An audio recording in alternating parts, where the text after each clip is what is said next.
Ladies and gentlemen, welcome to the final day here for the American Regional Qualifiers. It's down to what do we have? 4 teams left, I believe it is. Again, I'm Naisu, joined here with Mirko to bring you the action for our final matches and to figure out who is going to be locking in those spots to the WEC, the road to Riyadh, of course. Mirko, how we doing, man? Doing great as always. I think me personally, I'm feeling extra hyped for today, right? Because really, we got the build-up of the last 3 days, getting all the way here to the playoff stage where we're going to decide, or actually, they will decide who goes to the next stage. Will it be USA or Ecuador in our first match? And then later in our second match, even, got Mexico versus Colombia. And these are the matchups that we were really already trying to talk about, right? The matches that we were anticipating, Naisu, all the way from the group stages because of how good they were in the groups. And it would just be really cool to see Colombia maybe go up against the US later on in the finals. Again, the finals won't really decide if they go because technically we'll have 2 slots here. Yeah. Still, it's a fun thing. I really just hope they don't do the Indonesia-Malaysia thing last time in the Asian regional qualifiers. Hey, I don't know. Maybe they will. As far as I know, we're only streaming those 2 matches that we have, of course, between the 4 teams. I think their last match, they'll probably play it off stream, for those that are interested with that. But yeah, ultimately what they're after is, of course, just locking in those slots. So we got 2 left from this group to move forward. And, something that I think a lot of people wanted to watch happened, of course, yesterday, where the United States played against Mexico. And we had word from them that they 2-0'd them, I believe. So, I can't wait to see that second matchup. But first off, we have, of course, today's schedule. Like we just mentioned, it is going to be USA versus Ecuador here, Colombia and Mexico later on. So that's all that we're going to have for this stream for you guys today as we round this up. And, it's been pretty fun, man. I mean, like you and I both have done nearly all the online qualifiers, right? All the way starting from... Yeah, everything except for Europe because we were busy elsewhere. And, eventually we'll get to go to Riyadh for the 3rd time this year, but for the WEC. But, this has been fun, and it's been really nice to see the different play styles, I would say, from the different regions. I think that's really what stood out to me from here. I mean, we're pretty well versed in seeing, USA, for example, through the Mlbb scene, despite it being some different players, not just different IGNs. But even to see like Ecuador, for example, and Colombia, teams that we don't typically get to see too often, has been really a treat so far for the American Regional Qualifiers. And, I got to ask you, Mirko, we already know how USA has played. They've even brought some, I would say, some flavor themselves to the table. But anything that really stuck out for you for Ecuador, especially for the past couple days here? The fact that Ecuador have already, gotten a pretty good record for themselves on blue side is pretty impressive in my opinion, right? If we take a look at their group stage run, most of their victories, well, almost all their victories, except obviously the last game up against, I believe it was... Guatemala? Panama? I think it was Panama. But yeah, up until that very last game, they were only getting wins on blue side, right? So they're really abusing the fact that the blue side, it has been, the prime side to actually get wins, but... I don't know, up against Team United States, I think it's going to be a bit different, right? Because even if you do get blue side, United States, they tend to not care about anything in the draft at all. Sometimes they'll just leave everything open and pick up stuff that we've seen before. I won't mention it, some of these picks are quite ridiculous. But hey, it worked out for United States. They truly were free to choose whatever they wanted. They went 5 arrival, 5 red trees. Right. And, I thought in game number 2 that if things played out a bit more played a bit differently in the early game, that could have been a loss to the United States, but they ended up breaking the world record for the fastest professional Mlbb game in history. It was also in Iesf, by the way, that we had the last record. It was 6 minutes and 40 seconds, 40 something seconds, but it was in Bali, for Iesf Bali, and it was Vietnam versus Namibia. So quite a while ago, and I thought on that day, I was with Arashi. I thought there was no way that any other match professionally could break that record. But hey, we got the US here breaking records. Leave it up to them, Leave it up to the team led by, I don't know if Kimchi Man's leading them, but, who's over there horse. And Flight Horse, maybe. Speaking of the horse, Hylos has been a big pick, and I feel like it's funny as we, kind of joke about it, but yeah, Hylos has been a mainstay, I feel like, in the current meta that's formed here, especially for ISF. wondering if they'll go ahead and do that, because with Ecuador, one thing that really stuck out to me was the lineups that they like to bring to the table. They opted for the Florin, I think it was twice, and they like to play someone that sustain. And I think you and I both pointed this out too.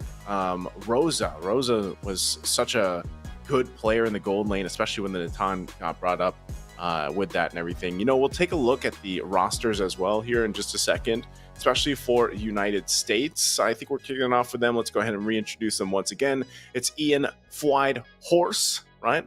Hull. How do you say his last name? Is it Hull? Hull. I think it's Hull, right? Hull, yeah. Marcus Melon Tamayo, Justin Tarzan Jeongs Jeosong. I don't know if I'm pronouncing that right, man. Nice try. Seong Hoon Jang and Tan Shark Vo. I don't know if that's right, but also these guys, we know a lot of their IGNs already. Some of you guys might just be seeing them for the first time, of course. But yeah, nonetheless, this is the United States team that I think everybody, if you have missed the American regional qualifiers up to this point, you've seen the clips. And yes. I've seen a lot of your face posted on the clips, even on YouTube, man, because of just your face what too, we've man. seen. Yeah, both of us here appearing up. Some people are really good at editing things too, man. Yeah. I gotta say, the way that they edit their clips, it's getting to a whole new level.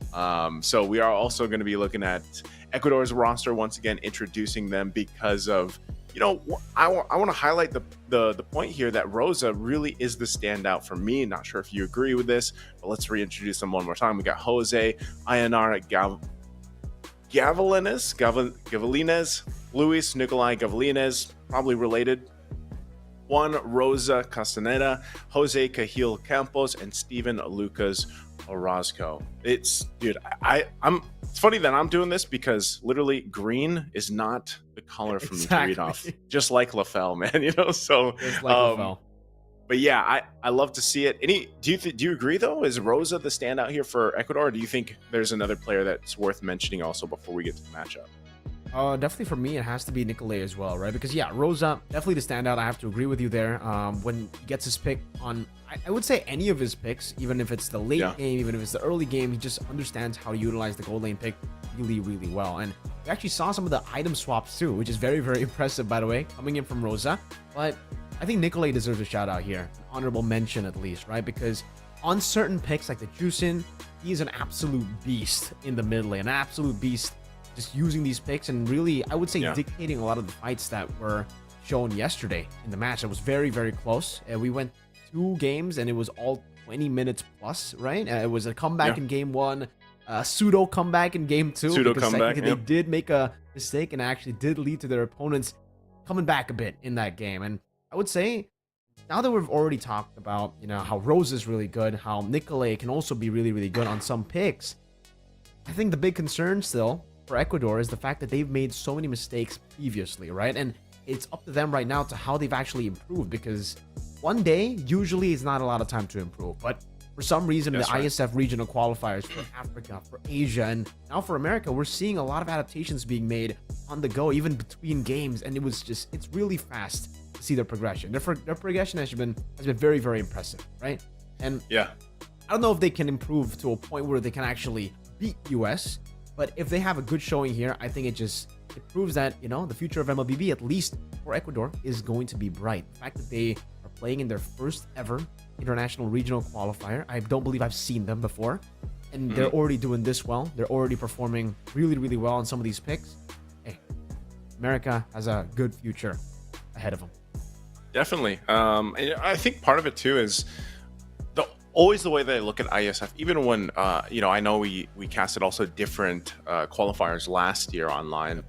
And that was always the exciting thing about it, is seeing some of the newer players, newer regions that you don't typically get an opportunity to. I felt like we really felt like this when we were in the South Africa qualifiers, right? Because again, regions that we don't know too much about, and then they get to come to the platform, ISF, compete, make a name for themselves, and then eventually you see them in person. Like we will get to see, these competitors that do qualify for WEC in person, and you get to see some more of their stories and hear their personal stories on how, because when you think about it, like really when it comes down to it, it's like, man, there's there's this much exposure out there of MLBB in these different parts of the world, and Right? people like competing at a higher level, you know, and some of them are really like yearning for that opportunity to compete. So that's what I love about ISF, because it gives them that opportunity to do that. And, you know, they start to build their own kind of stories along the way. And I love to see it, because I know the women's games also started. So you guys that are viewing right now, if you want to keep an eye on the MLBB women's games happening for the American Regional Qualifiers, I believe it's only one day. Like, it's only today. They'll finish it all up today. Shout outs to Burger Kim and Arashi. They're the ones casting that. So they have all the matches. Me and Mirko will just be handling the ones here. If you guys are holding up two streams, you know, maybe you got the dual monitor going on, or you just got two tabs. Also keep an eye on the official website, isf.gg, to go ahead and stay updated to all that's happening, because I know for the women's, I was checking things out earlier with the games. There's some familiar names there too, right? We actually just got to see a lot of those names compete recently for MWI, of course. So when I got to see that some of them are in the roster here for ISF as well, from a couple different teams, I was like, all right, this is exciting. You know, it gives them another international tournament to compete in and experience.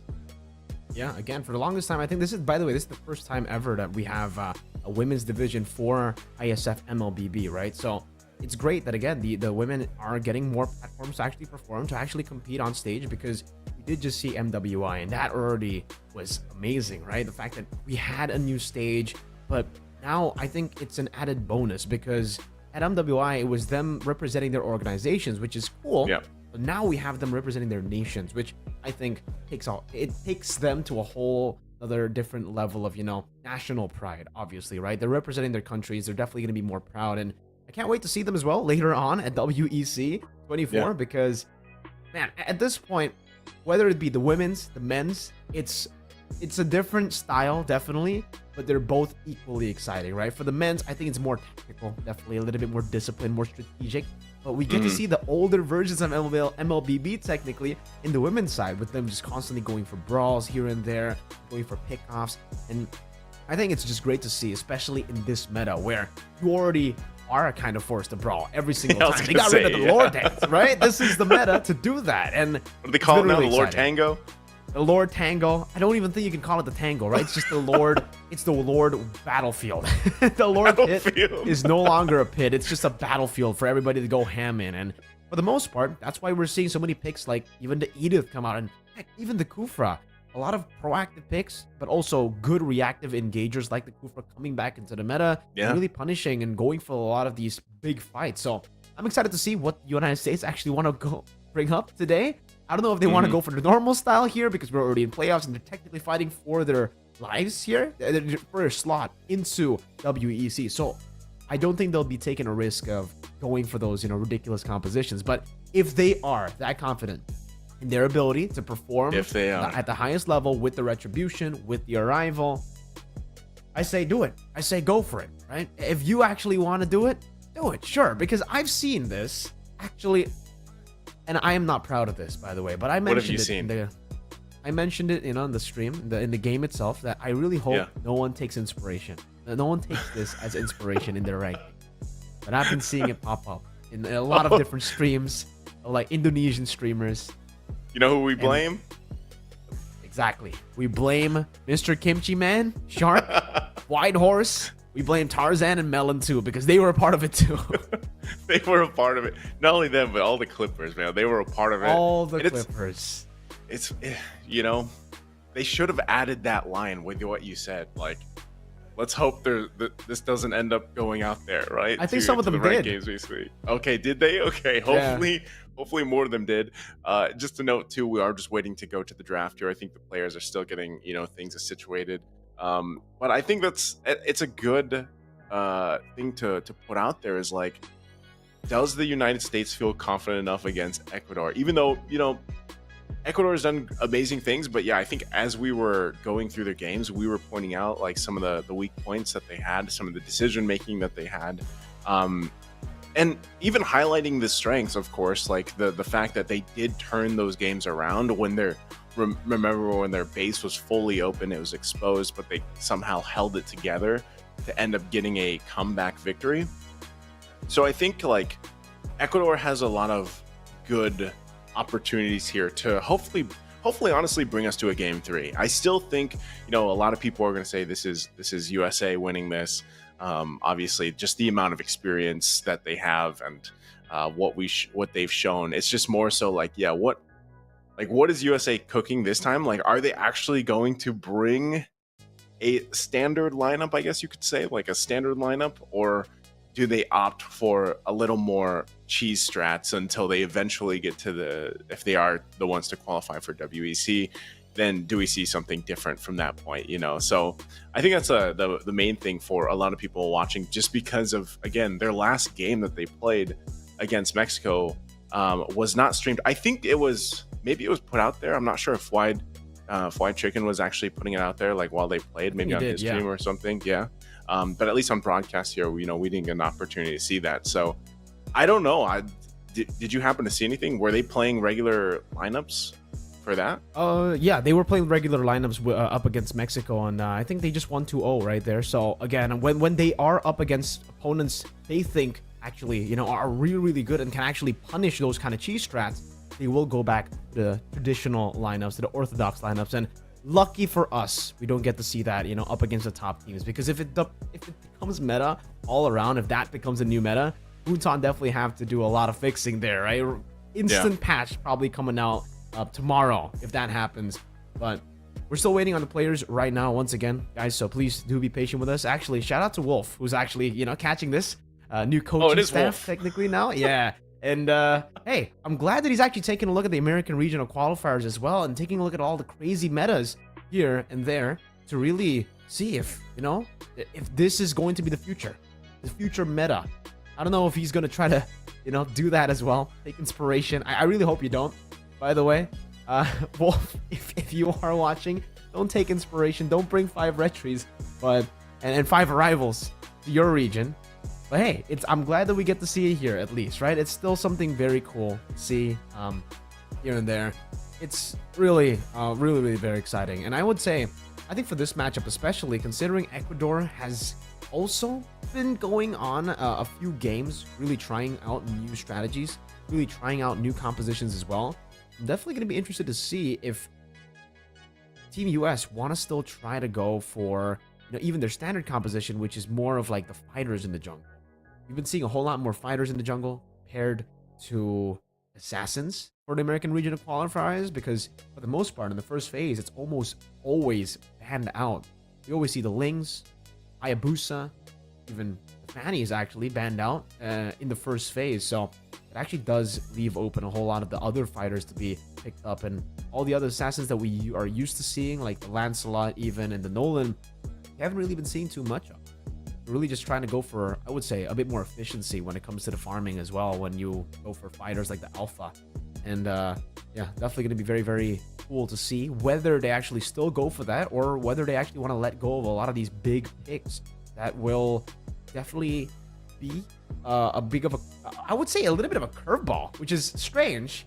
Right, Naisu, you see him right here, guys. You know, he's definitely just agreeing with everything I say right now. But jokes aside, I think the meta is in a really good spot right now where a lot of different picks can actually work. But okay, we're just going to get straight into the draft right now. USA on the blue side. We have Ecuador on the red side. Roger, Juicin, and the Zask banned out. USA banning out the Ling, the Ruby, and the Chip. So this is something that we have been seeing a whole lot of from USA too, guys. The fact that they always are the ones banning out the Chip, whether they're on blue or on red, and the prio instantly over to the Alpha that we were talking about earlier. You know, the fighters in the jungle over the assassins that you're used to seeing. I don't know if Ecuador want to go for the Hayabusa here to try to go up against the Alpha, but USA usually go for very beefy compositions together with the Edith, and sometimes they actually still like to go for Minotaurs too, with Shark here. A lot of different ways that Shark can take this. He played the Cho last time, so don't count that out away from him right here. Let's see Ecuador's picks with the Juicin and Zask and even Roger banned out. It's going to be really hard to actually pick up a flex pick here in the first phase, because again, you know, usually we do see the Ruby, the Roger, or at least the Zask there. But now for Ecuador, I think a good pick would be like something like a Valentina too. With the Terizla, just a solid pick in the XP lane, but they actually prioritize the Florin over the Valentina, which does give USA a chance to pick up the Valentina for themselves, and that would definitely be a massive pick for them, because not only can they steal the Florin ult, they can also steal the penalty zone, and it kind of forces Ecuador to stop going for the big ultimates in the next few picks that they go for. So for Team US, again, Valentina comes to mind almost instantly when you see this composition from Ecuador, and they really want to set up for the Alpha. I would say it really depends now, right? I mean, they could pick up an XP lane also here, because it does seem like for Ecuador, they are planning to go for the Terizla here to set up for an assassin jungle or just a damage dealer. It doesn't necessarily have to be an assassin. And for USA, they need to start to build either a very strong mid duo with a Minotaur and with a Valentina. That would be pretty solid. Or they get some side lane pickups here, and they do go for the Moskov. Or it does seem like that's Melon. And actually, I don't know if this is Melon. We saw in the lineups that it was Melon, and I'm looking back at it, it's T who's actually playing. So it doesn't seem like Shark is going to be playing here. T will be subbing in, I'm guessing, for Shark, and he's on the Minotaur. I'm not too sure who laning is, but Moskov is going to be picked up for laning. And for Ecuador, let's take a look at their final pick here. Up against the Minotaur, up against the Moskov and the Alpha. Whether they want to go for more dive or they pick up a jungle. Okay, they go for the Exborg, which is probably going to go to the jungle here. And there's no flex picks at all, technically, for both of these sides here. For USA, Moskov, Minotaur, Alpha, we all know where they're going to go. You know, the Minotaur obviously going to be the Roam, Moskov gold, and Alpha in the jungle. Florin going to be in Roam. And usually we do see still that, you know, the Terizla can be flex into Roam. The Florin being there, though, definitely scratches that out. You don't want, you can't see the Terizla in Roam anymore, and it'll probably be the Exborg in the jungle. But let's welcome back Naisu here. Hello, Naisu, man. you were smiling a whole lot, man. You were agreeing with everything I said. I appreciate that. Hey, man, I don't know what happened. Hopefully it doesn't happen again. You know, middle of the night things, I guess, over here with the internet. But I'm gonna catch up with you. Let's see. Okay, first phase for USA. It looks like they're going at least with the standard, of course, kind of lineup.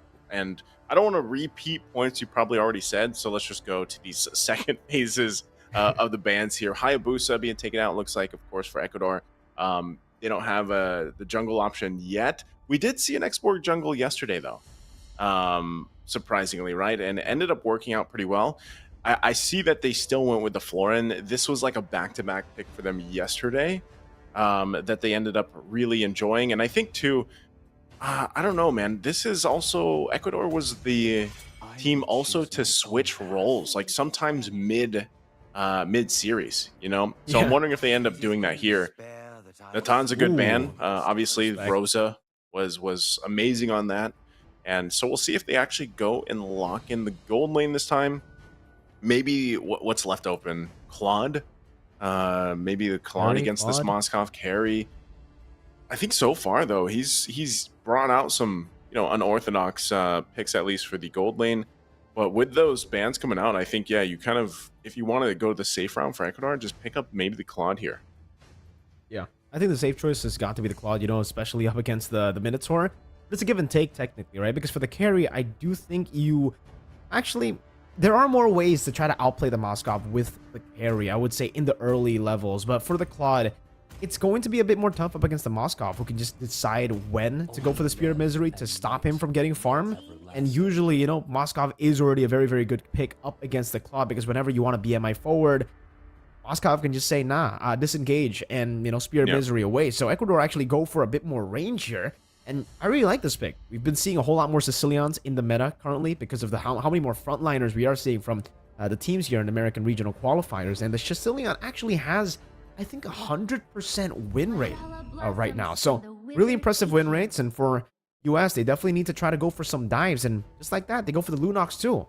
Knowing that right now, there's an Exborg, there's a Terizla, going to be some beefy frontliners for Ecuador. They go for the Lunox, you know, trying to melt these frontliners down. And the Iesf pick for the XP for Mr. Horse. I'm a bit disappointed. You know, I expected the horse, but it's okay. The horse. The Iesf is close enough. All right, Iesf. Yeah, this is again They could have gone, of course, with the Hylos here, but I think Iesf still serves that purpose of it's such a good, reliable pick. You get to bring a bunch of CC already paired up with a Minotaur. Like, that's quite devastating. And part of this, okay, Ecuador is actually going to bring out the Clint, which is funny because we've talked about the Clint being like this hero for this region. Like, American regionals have loved the Clint, and they've found, they found it to be a pretty good pick, at least for some of the other teams here. But we'll see if Rosa once again can pop off on here. And I think it's a good point too. Sicilian man has, I didn't know it was 100% actually. I was thinking it was like 75 plus, but if it's 100% win rate, this is insane because the scaling potential on this hero obviously is a big part of that. That's the only thing though. You're up against, you have a Lunox here, so the damage I feel like from the Lunox is going to hurt a lot sooner, especially if they get a lead, momentum built up early on. And that's the thing too. This is an alpha in the jungle, which going against the Xborg jungle here, right? Should do all right. I think as long as your rotations are set up properly, you can focus on the objectives there the way you want.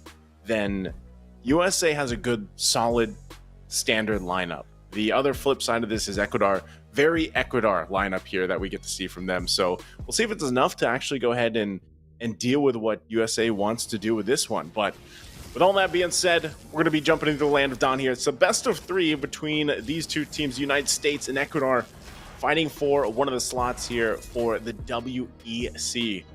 It's a best of 3, so it starts here in game number 1. We'll see. Ecuador came back from some great games yesterday, even being down. They showed discipline, so we'll see if they can do it here. Taking a real quick look at the emblems. Nothing crazy really popping out. Einar did go with the Brave Smite, has that. You got the focusing mark on Cahill. That could help them out with some of the bursts that they're trying to get here. I think my biggest worry for Ecuador's lineup is once again the Edith Minotaur combo. Definitely, right? I mean, very reactive too, up against a composition that technically wants to also go for these fights. I mean, for Luca, it's a good engage tool that he has with a penalty zone, unless he's trying to just utilize it to peel for Rosa, which is also a pretty good strategy. As long as they go equal in the early game, I would say this is going to be still very, very good for USA because they do have some solid scalers with the Xborg, with the Sicilian, and honestly, the Clint's not bad either. Because he is a lane bully up against the Moskov. That's a really good pick up against the Moskov already. Moskov is definitely going to have a hard time here in the lane itself. Whenever he wants to go for trades or minions, he's definitely going to have to get punished with a few of those basic attacks and even the quick draw. It does a whole lot of damage. But again, it is T and a laning training arc. So not too sure who's actually playing here. I know who T is, but usually I believe he's the XP. So seeing him in Rome is definitely already very unique from Team USA. Maybe it's Shark, but maybe he just changed his name, right? We see who changes name all the time. Now he's Kimchi, man. And Fried Chicken is now Fried Horse. Yeah, I was going to say I guess they just went with the name change as well, maybe for laning training arc. But this is an easy objective being secured here already for United States. So, the very standard setup that they do. This is a thing. Teams with these kind of lineups and the experience that they have, that they're going to hit those timings. And so off to this kind of standard start already. Meanwhile, Ecuador is farming up the best they can. I think part of this too is just the fact that their lineup needs a little more time to build up. So it's okay if they don't just go and start to, fight right away anyway, or possibly even give up that first turtle. You can see them starting on the buffs here. Einar trying to work on this orange buff, but T's got the information. Tarzan might want to press this one in. Yeah, Tarzan walks up. The orange buff gets secure still by Einar. Now gets caught with the Sanguine Claws, and they're actually going to go in. Last Insanity, Tarzan going to fall first blood over to Einar. Definitely a miscalculation from Team USA. And at the bottom side of the map, we do see that White Horse is actually going to pop into Primal Wrath in a 1v1 up against Lucas. Lucas is still able to survive under that turret, but hey, Ecuador, pick up the kill on the board. And to remind all of you, this is a qualifier match. Whoever wins this will be able to qualify. White Horse is going to be caught, forced to flick around, and Lucas is right there and might be able to get another kill. And it's Einar who picks up the first 2 kills in the game. Wow, Ecuador coming out swinging, coming out hot in game number 1. And that's the fact that they get those 2 early kills too for Einar. I was wondering about the matchup in the jungle against the Alpha, but having this upper hand, they should be able to actually go ahead and scale up pretty well now with confidence in even going into this turtle. You're seeing the first items not there just yet, but it looks like it's going to be Enchanted Talisman first over here for Kimchi Man. Of course, too, you got just the leg plates right now for T. Gets that little bit of extra defense. And over on the other side, nothing locked in just yet, but the early start that they get keeps them even with USA in terms of economy, and that's good. That's good for Ecuador. Again, a lot of that's in INR's hand now. There you go. He's got the battle axe now. Now he can go ahead and start this up, the war axe. So he gets the orange. I don't think they're going to be in here in time for the turtle. So, all right, Ecuador is just like, you know what? We're not going to worry about the turtles. I don't know if that's just a decision, like we're just going to go ahead and get these buffs and we don't want to fight, but I thought they would be in a good position to actually contest that one. Yeah, despite the lead they got with the 2 kills, I think it's a good decision for Ecuador not to take these fights, at least the first 2 turtles, right? And then they can actually look to go to contest for the 3rd turtle, because again, if you take a look at their composition, this is a scaling comp. Einar, even with the 2 kills, still needs to scale up, still needs to wait for some of those items. Bottom lane though, gonna go in last instead of the Einar is on a killing spree, but now might be caught. Tarzan, Spirit of Alpha to the front there. The healing is there, but Einar will be shut down. That's a massive bounty over to Tarzan. What happened on the other side? Kimchi Man finding a kill, and in the bottom side of the map, it's again Lucas and Cahill. Everyone's getting picked off. Everyone's getting picked off. Yeah, Kimchi Man able to get a kill himself. So in a split little matter of what, 60 seconds or so, or a minute, they get multiple fronts here for USA. And yeah, you were just saying, Mirko, the Ecuador lineup is a scaling lineup. You need some time, maybe that's why they gave up the first 2 turtles, just to focus on getting especially the stacks here for Nikolai. But with that happening, like, you further set yourself back. I mean, it's a very small gold lead that they built up. So at this point, Ecuador, do they not have enough firepower yet to deal with this? They got healing, at least you have that. Again, they went with this Florin pick multiple times yesterday alone. Endless Battle being picked up here by Rosa, so Rosa's got that, but I think that's the question. We have to see if they're actually going to be able to contest the next one, or maybe the whole plan is to just buy enough time to get the stacks you need for a Lord, but I just don't think USA, with what happened previously, I don't think they're going to let that happen. That should be the plan for Ecuador. That should be the way they actually go. And that's why they didn't contest for the first 2 turtles. And at this point, because they lost a massive fight in the bottom side of the map, losing 3 members, I don't think they can even contest for this. They get a little bit of poke there with Rosa actually getting a bit of damage, but still really just waiting on the timers here for Nikolai, Rosa, and for Cahill. But at this point, I don't know if they actually want to be staying up top. Spirit of Destruction, the Connecting Spirit, Misery coming down, and my god, what happened to Gale's HP? Obliterated in a split second.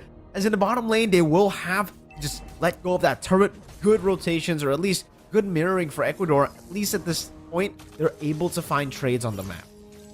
Well, such a good Spirit of Destruction. Laning training arc, able to find the mark and then just burst down. Cahill, even having this healing, like, it's just not going to help with that kind of burst. And like, you're looking at the macro play right now happening from USA. They're making the moves around the map, and it's kind of tough to deal with because even Einar, he's falling behind in terms of the jungle, the level that he had. So even with those early kills, the 2 kills that he got early on, finds himself still trying to keep up, with Tarzan. And that's... Oh, hold on. He could be in trouble. Okay, he pops the last Insanity because he's got to be on the defense, but look at the bottom.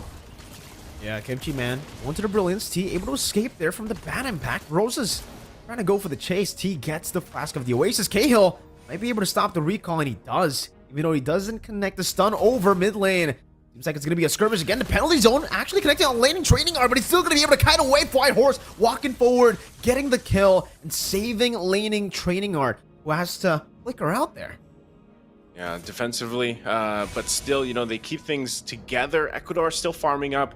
I think that's the main point. Again, why we highlighted, especially Rosa, coming into the matchup. He's going to be a key component for them to hopefully fight into this, especially the Lord. You can see he's only got the Endless Battle, still working on the next item here. And for the rest of them, you got Dominance Ice, you got the Glowing Wand, of course, for Nikolai, still building up. You got also, too, the Flask of the Oasis is now there for Cahill, so this should be enough to kind of help them out, but I don't know. I guess they still just look how fast the Lord is going down. You don't have a chance or an opportunity at all to even get in the area. Not at all. And even now, for Einar, the fact that they have a lot of poke, T can actually just sustain back up. Einar wins out that red tree battle there, and it gets him back to at least just down for 1 level. Because for the most part, it has been Tarzan leading with 2. They go into the bottom side of the map now, going for that turret down below. And if you take a look at the damage dealt, 16,000 damage. Most of the damage actually has been coming through Kimchi Man on the Lunox, which is definitely an interesting member to have the most damage in the early game, right? You'd still expect the Lunox to be the one scaling up in this composition with the Moskov, but hey, I guess for Kimchi Man, he just knows how to utilize that damage now. Good Spear of Misery over to Einar. Kimchi Man gonna be chunked so low, forced to use the Chaos defensively. Tarzan is acting as the front line there, trying to stop a dive from happening towards Kimchi Man. It does seem like for Hoon this time, he's gonna be forced to recall as the Lord spawns up top and is marching down. Tarzan tries to utilize this pressure to get control over the orange buff that is going to be spawning. White Horse in the bottom side of the map will actually be able to pick up a turret there, even without the Primal Wrath. Mid lane, laning training arc, getting the tier 1. Now the Lord on it. Penalty zone locking him down. Tarzan still able to disengage. T has to walk out of it and will be able to do so. This time Tarzan still taking the orange buff away for himself as he's looking to go for it. Good Sanguine Claws to stop an engage from happening. T walking forward, getting the knockout Spear of Alpha onto Lucas, who doesn't have the penalty zone, but does have a whole lot of healing and sustain. Body of Smith definitely, you know, they could part of that crazy tankiness of his. Keeping them together, yeah, like you mentioned too, with the healing from Kahil here. So right now, I would say Ecuador, it's almost like you're just trying to stop the bleeding, you know, and that's been the case for the majority of this game because they're just playing to the tune of USA right now. And like we kind of expected with the lineup that they have, it's more so like they want to get to the late game. If they have to lose their turrets, I guess, at this point in the objectives, then at least it gets them to a point where they're just farming up, getting the stacks that they need. You can even see here, too, like the damage earlier on from Rosa was good. Rosa plus the bad impacts from Nikolai. That frontal focal point that this lineup gives them it can be a threat as long as they stay alive and as long as they have the peel they need, because at some point, too, you know, T could just decide to go ahead and flicker in Minoan Fury. And they have a lot of frontal ways to go forward against Ecuador. So it's almost like this push and pull where Ecuador has to be very cautious about how far front they are and not to get cut off between, you know, their front line and the back line, of course, because they only have really relying on their flickers and then the heals coming out from Kahil. So for Ecuador, again, as they go ahead and stack up, you saw earlier when we took a look at the damage too, Nikolai was doing a lot of damage. Like he has it. But, you know, at one point, if you just get crashed down on, you only have a flicker. And maybe if you can land the claws. But, see, again, did they actually get here in time? I think they're way too late to the Lord. Good Sanguine Claw, though, able to get 2T, still able to escape. Spirit Destruction to the back now. White Horse flickering forward. Rose is going to be targeted down. And White Horse gets it. Knocked down by the penalty zone. Now knocked up again, though. White Horse still able to sustain for a bit, but will be slain. Meanwhile, laning Trading Arc. Look at the piercing damage through the minions, almost taking Cahill down. For USA, they pick up the second Lord, and I think that might have been the fastest second Lord that we've seen in the American regional qualifier, because it's not even an enhanced Lord. It's still the little small one. Oh, man. They blew through the Lord, and now they're just going to go through these turrets, too. You know, I feel like the training arc is almost completed here. The laning has been completed, and now they're up to the base. If this is a training arc, you can already imagine later on what the arcs are going to be here, because he's already really looking good for just being in the laning training arc. So to be fair, he's not laning anymore, right? So at least that part of the name is already inaccurate. The training arc part, I don't know. If this is still his training arc, he's definitely got a lot of potential here, especially as we get towards the later stage of the game, as he gets level 15 here in the 13th minute. And I'll be very interested to see what items he's already picked up in the first 13 minutes at this point, right? Because on the Moskov, 3 assists, but getting a whole lot of farm. Does he have all the 3 item power spikes that he needs, plus the Malefic Roar, or is he going for a bit more defense against Nikolai, who's pretty well stacked up? Yeah, that's 51,000 damage already, too, and he just picked up the Divine Glaive. So, you know, if at any point, this is where I was saying, at least for Ecuador, they're clearing up the lords plus those charged up minion lanes too pretty well. And I think, that's something that they can play into. If they can get another 5 minutes or so, or maybe be in a position to actually contest the next lord, because you got the Ice Queen wand now too, plus the immortality here for INR.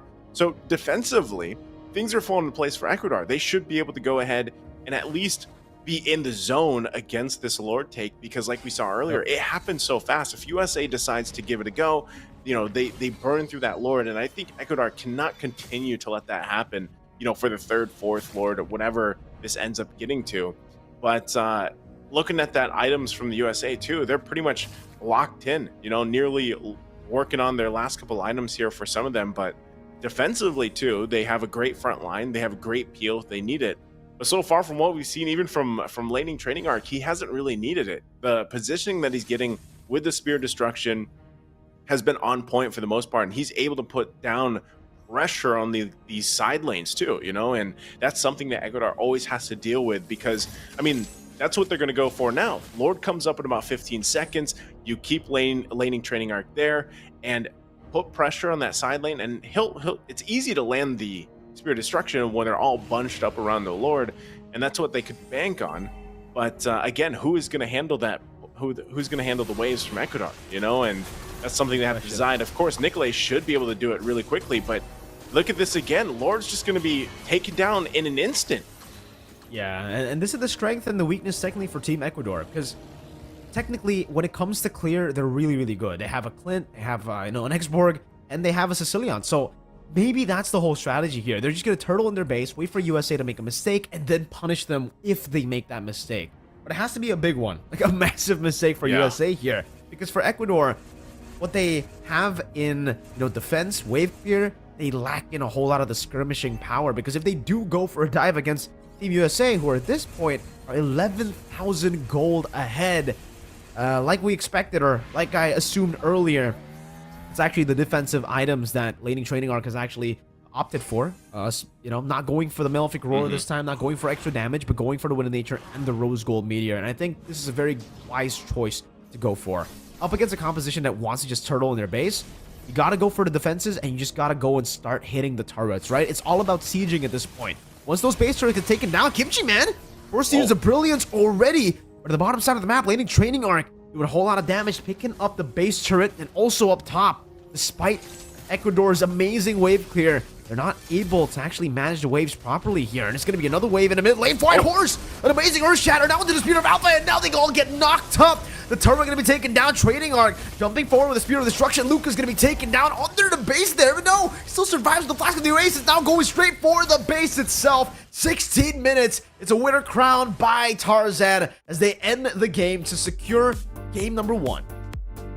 United States, they pretty much controlled the majority of that game, aside from that early kill that went over to INR, and a couple more moments here for Ecuador. But overall, very standard here for United States and Ecuador with that scaling lineup. Even when they were scaling and they had the scalability, it's just they couldn't make use of it. And what use is a scaling lineup if even towards that late game and you're defending in your base, you can actually win that fight. You have all those items that you need. The stacks were there for the Sicilian, but unfortunately by then it's almost too late, and you're forced to fight. That's one of the things there too, is because of the Minotaur, because of the Edith available to the United States, they could just force a setup, and multiple members got caught into that Minoan Fury at the end, and they just ended up falling apart. So really, like, that's the thing. It's almost to a point where it's like you spend this entire 10 to 15 minutes building something up, and then at the end it's like you don't even get to use any of that. You know what I mean? And so for Ecuador, they've done this before. Unfortunately, against a team like United States, it's a little bit more difficult to make that defense, make that turtle defense work, and then turn the game around. You know what I mean? And as we look at the highlights here from this game, you're going to see it. It was a good start, I would say. They got the first blood. They got the 2 kills here in INR. But even with that, because of the macro decisions from the United States, again, a very experienced team, they kind of negate that by just playing the macro level and getting a lead, and then eventually they're able to find the pickoffs of their own. And this is where that switch already started 5 minutes in. They controlled all the objectives. They controlled a lot of the movement around the map. And I feel like there was just too much pressure everywhere for Ecuador to deal with. And even when it came to the Lords, the clear speed was good because, again, the lineup that they brought to the table, this Clint plus the Sicilian are great at clearing. But, how do you do this against a highly mobile hero like a Mozkov? And that's what we saw from laning training arc. I mean, he's sitting there 1 versus 3, just dashing around, and that's the hard part about especially the Sicilian. Like, it's going to be so difficult to catch it with a Sanguine Claws, and even Rosa has to be kind of careful. And then, of course, your setup is really just a penalty zone. I think that's the problem, because once Sanguine Claws are done, like, you got penalty zone and that's about it, man. And unfortunately for Ecuador, even though they had that, there was no initiation from them. They were just responding to what United States were doing. And I think that's where it was really a fault in the lineup that they had and how they executed it here. But yeah, United States really controlling the entirety of the game. I definitely think it's more of an execution problem, right, for Ecuador, because, well, obviously the draft, definitely I would say Team USA, they've got a solid draft too. They have solid answers to the frontline composition and the full front to back comp that Ecuador gone for themselves. But really for Ecuador, I understand what they were doing for the most part in this game, right? Giving away the turtles, knowing that they are scaling composition, knowing that they technically don't have anyone they can set aside from the Terizla. And with the Florida in the early game, you can't really go for the contest on the turtle. So that's completely fine. Gotcha. First 2 turtles, letting it go, completely fine. But then after that, letting go of the 3rd turtle, letting go of the Lord, every single one of the Lord. I don't know. It just comes down to how Ecuador, I think, didn't know when their power spikes would actually hit. Because I think by the end of the game, Einar had already hit his power spike. Nicolay and Rosa as well. Yeah. But they didn't know, or maybe they just weren't aware of those power spikes. So they just played it safe all the way to the very end. And in a game like this, at a stage like this, where it's your tournament lives that you're fighting for, I think playing it safe is the riskiest move you can do, because it gives over so many more, opportunities for USA to take over. And again, for USA, they're not a team that would make a massive mistake when they have an 11,000 gold lead. That just doesn't, suit this lineup. With White Horse always also just consistently making those engages happen inside of the base. Well played to them. Really well played for USA. Able to combo it together. And again, well played for them to actually adjusting to the playstyle of Ecuador, where they didn't go for the contest. They didn't try to force anything out. They just went for the neutral objectives, played with a solid lead, and ended the game in the end. But the player of the match here, this is definitely still laning training arc on a training arc, because he got 0 kills that game. 0-0-4. But it was all about the sieging. It was all about, the lanes itself. And he played it well, despite only being in his training arc. Well, maybe next game we'll get to see him in a different arc, Maybe it'll be I don't know. I'm not sure where he's going to go from there. Tournament arc, maybe. But yeah, like, even though he didn't get any kills, he was able to do quite a bit of chaos on the back line, like, just because of the way that the Mozkov worked. So, congratulations there. Game number 1 for United States. Ecuador is definitely going to have to kind of readjust before that. So we're going to give a little bit of a break, of course, to our players while they get set up for this game number 2. We're going to take a 5-minute break. Again, I'm Nice to you. That's Mirko. We'll be back after this.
And welcome back here once again. It is me, Naisu, and Mirko joining you for the last day of the American Regional Qualifiers here for Iesf. It's the road to the WEC, and we are in the middle of this matchup between the United States and Ecuador. The United States already at match point. It's 1-0 right now in this best of 3. And you guys missed game number 1. It was pretty, I don't want to say completely one-sided, but it was, it was a definite game for United States. The idea from Ecuador was there, this scaling lineup. Yep. And they even got to what was 16 plus minutes, but they just couldn't use that scaling lineup once they had it. So I don't know. Maybe you can expound on this, Mirko, but like I'm hoping that Ecuador, they build up a lineup that they can be more impactful in the early game this time around for game 2. Hopefully, that gives them a better start to turn things in their favor. Again, I really feel like for Ecuador, right, it just comes down to them understanding their own composition and understanding when those power spikes hit. Because I think in game number 1, their draft wasn't that bad. It wasn't like a horrible draft. Yeah. By all means, it was a draft that can actually work in that situation where you don't go for first 2 turtles, you scale up, wait for the 3rd turtle, and by then you should actually be looking to contest for some of these neutral objectives. The thing is, they didn't contest any of the neutral objectives. They didn't even try to step foot in it, and sometimes they actually did. I'll have to say, like the final Lord, they walked up, but at that point, it just comes down to them also hesitating. They gave USA such a big lead. Now they go for the Roger ban again. It's the Alpha that gets banned out too this time, so they're definitely already, taking the notes. picks in game 1 to consideration this time around. USA still with a chip and Ling ban always, and this is something that I've just been seeing from USA. Whether they're on blue, they're on red, it is always a Ling and a chip ban. So for Ecuador, what's the last ban going to be here? Are they going to ban the Juicin or the Zosk, or are they going to try to pick it up themselves? Because in the previous game on red side, they banned out the Juicin, they banned out the Zosk. They decided to take away the Zosk, and now USA just needs to ban out the Juicin for us to get a very similar game to the previous one. Yeah, I don't know, unless USA also wants to leave it open, just out of the case of like, hey, do you guys want to take the Juicin? Because if not, we'll take it, Either way, but there's the ban. Covering the bases, ban out the Juicin. What does this leave for Ecuador? Because based on the lineups, like we said, it's been mostly Florent. Wow, they're going to go Hayabusa. Okay. Interesting too, because when they do this, if I recall, INR role swaps here. So I'm not sure if this is actually going to be Rosa playing the Hayabusa, but again, we'll see what they end up doing. But maybe INR does play it, maybe does play the Hayabusa, but I think this is already, in a way, like this pick alone changes it from the Xborg jungle we just saw. You know what I mean?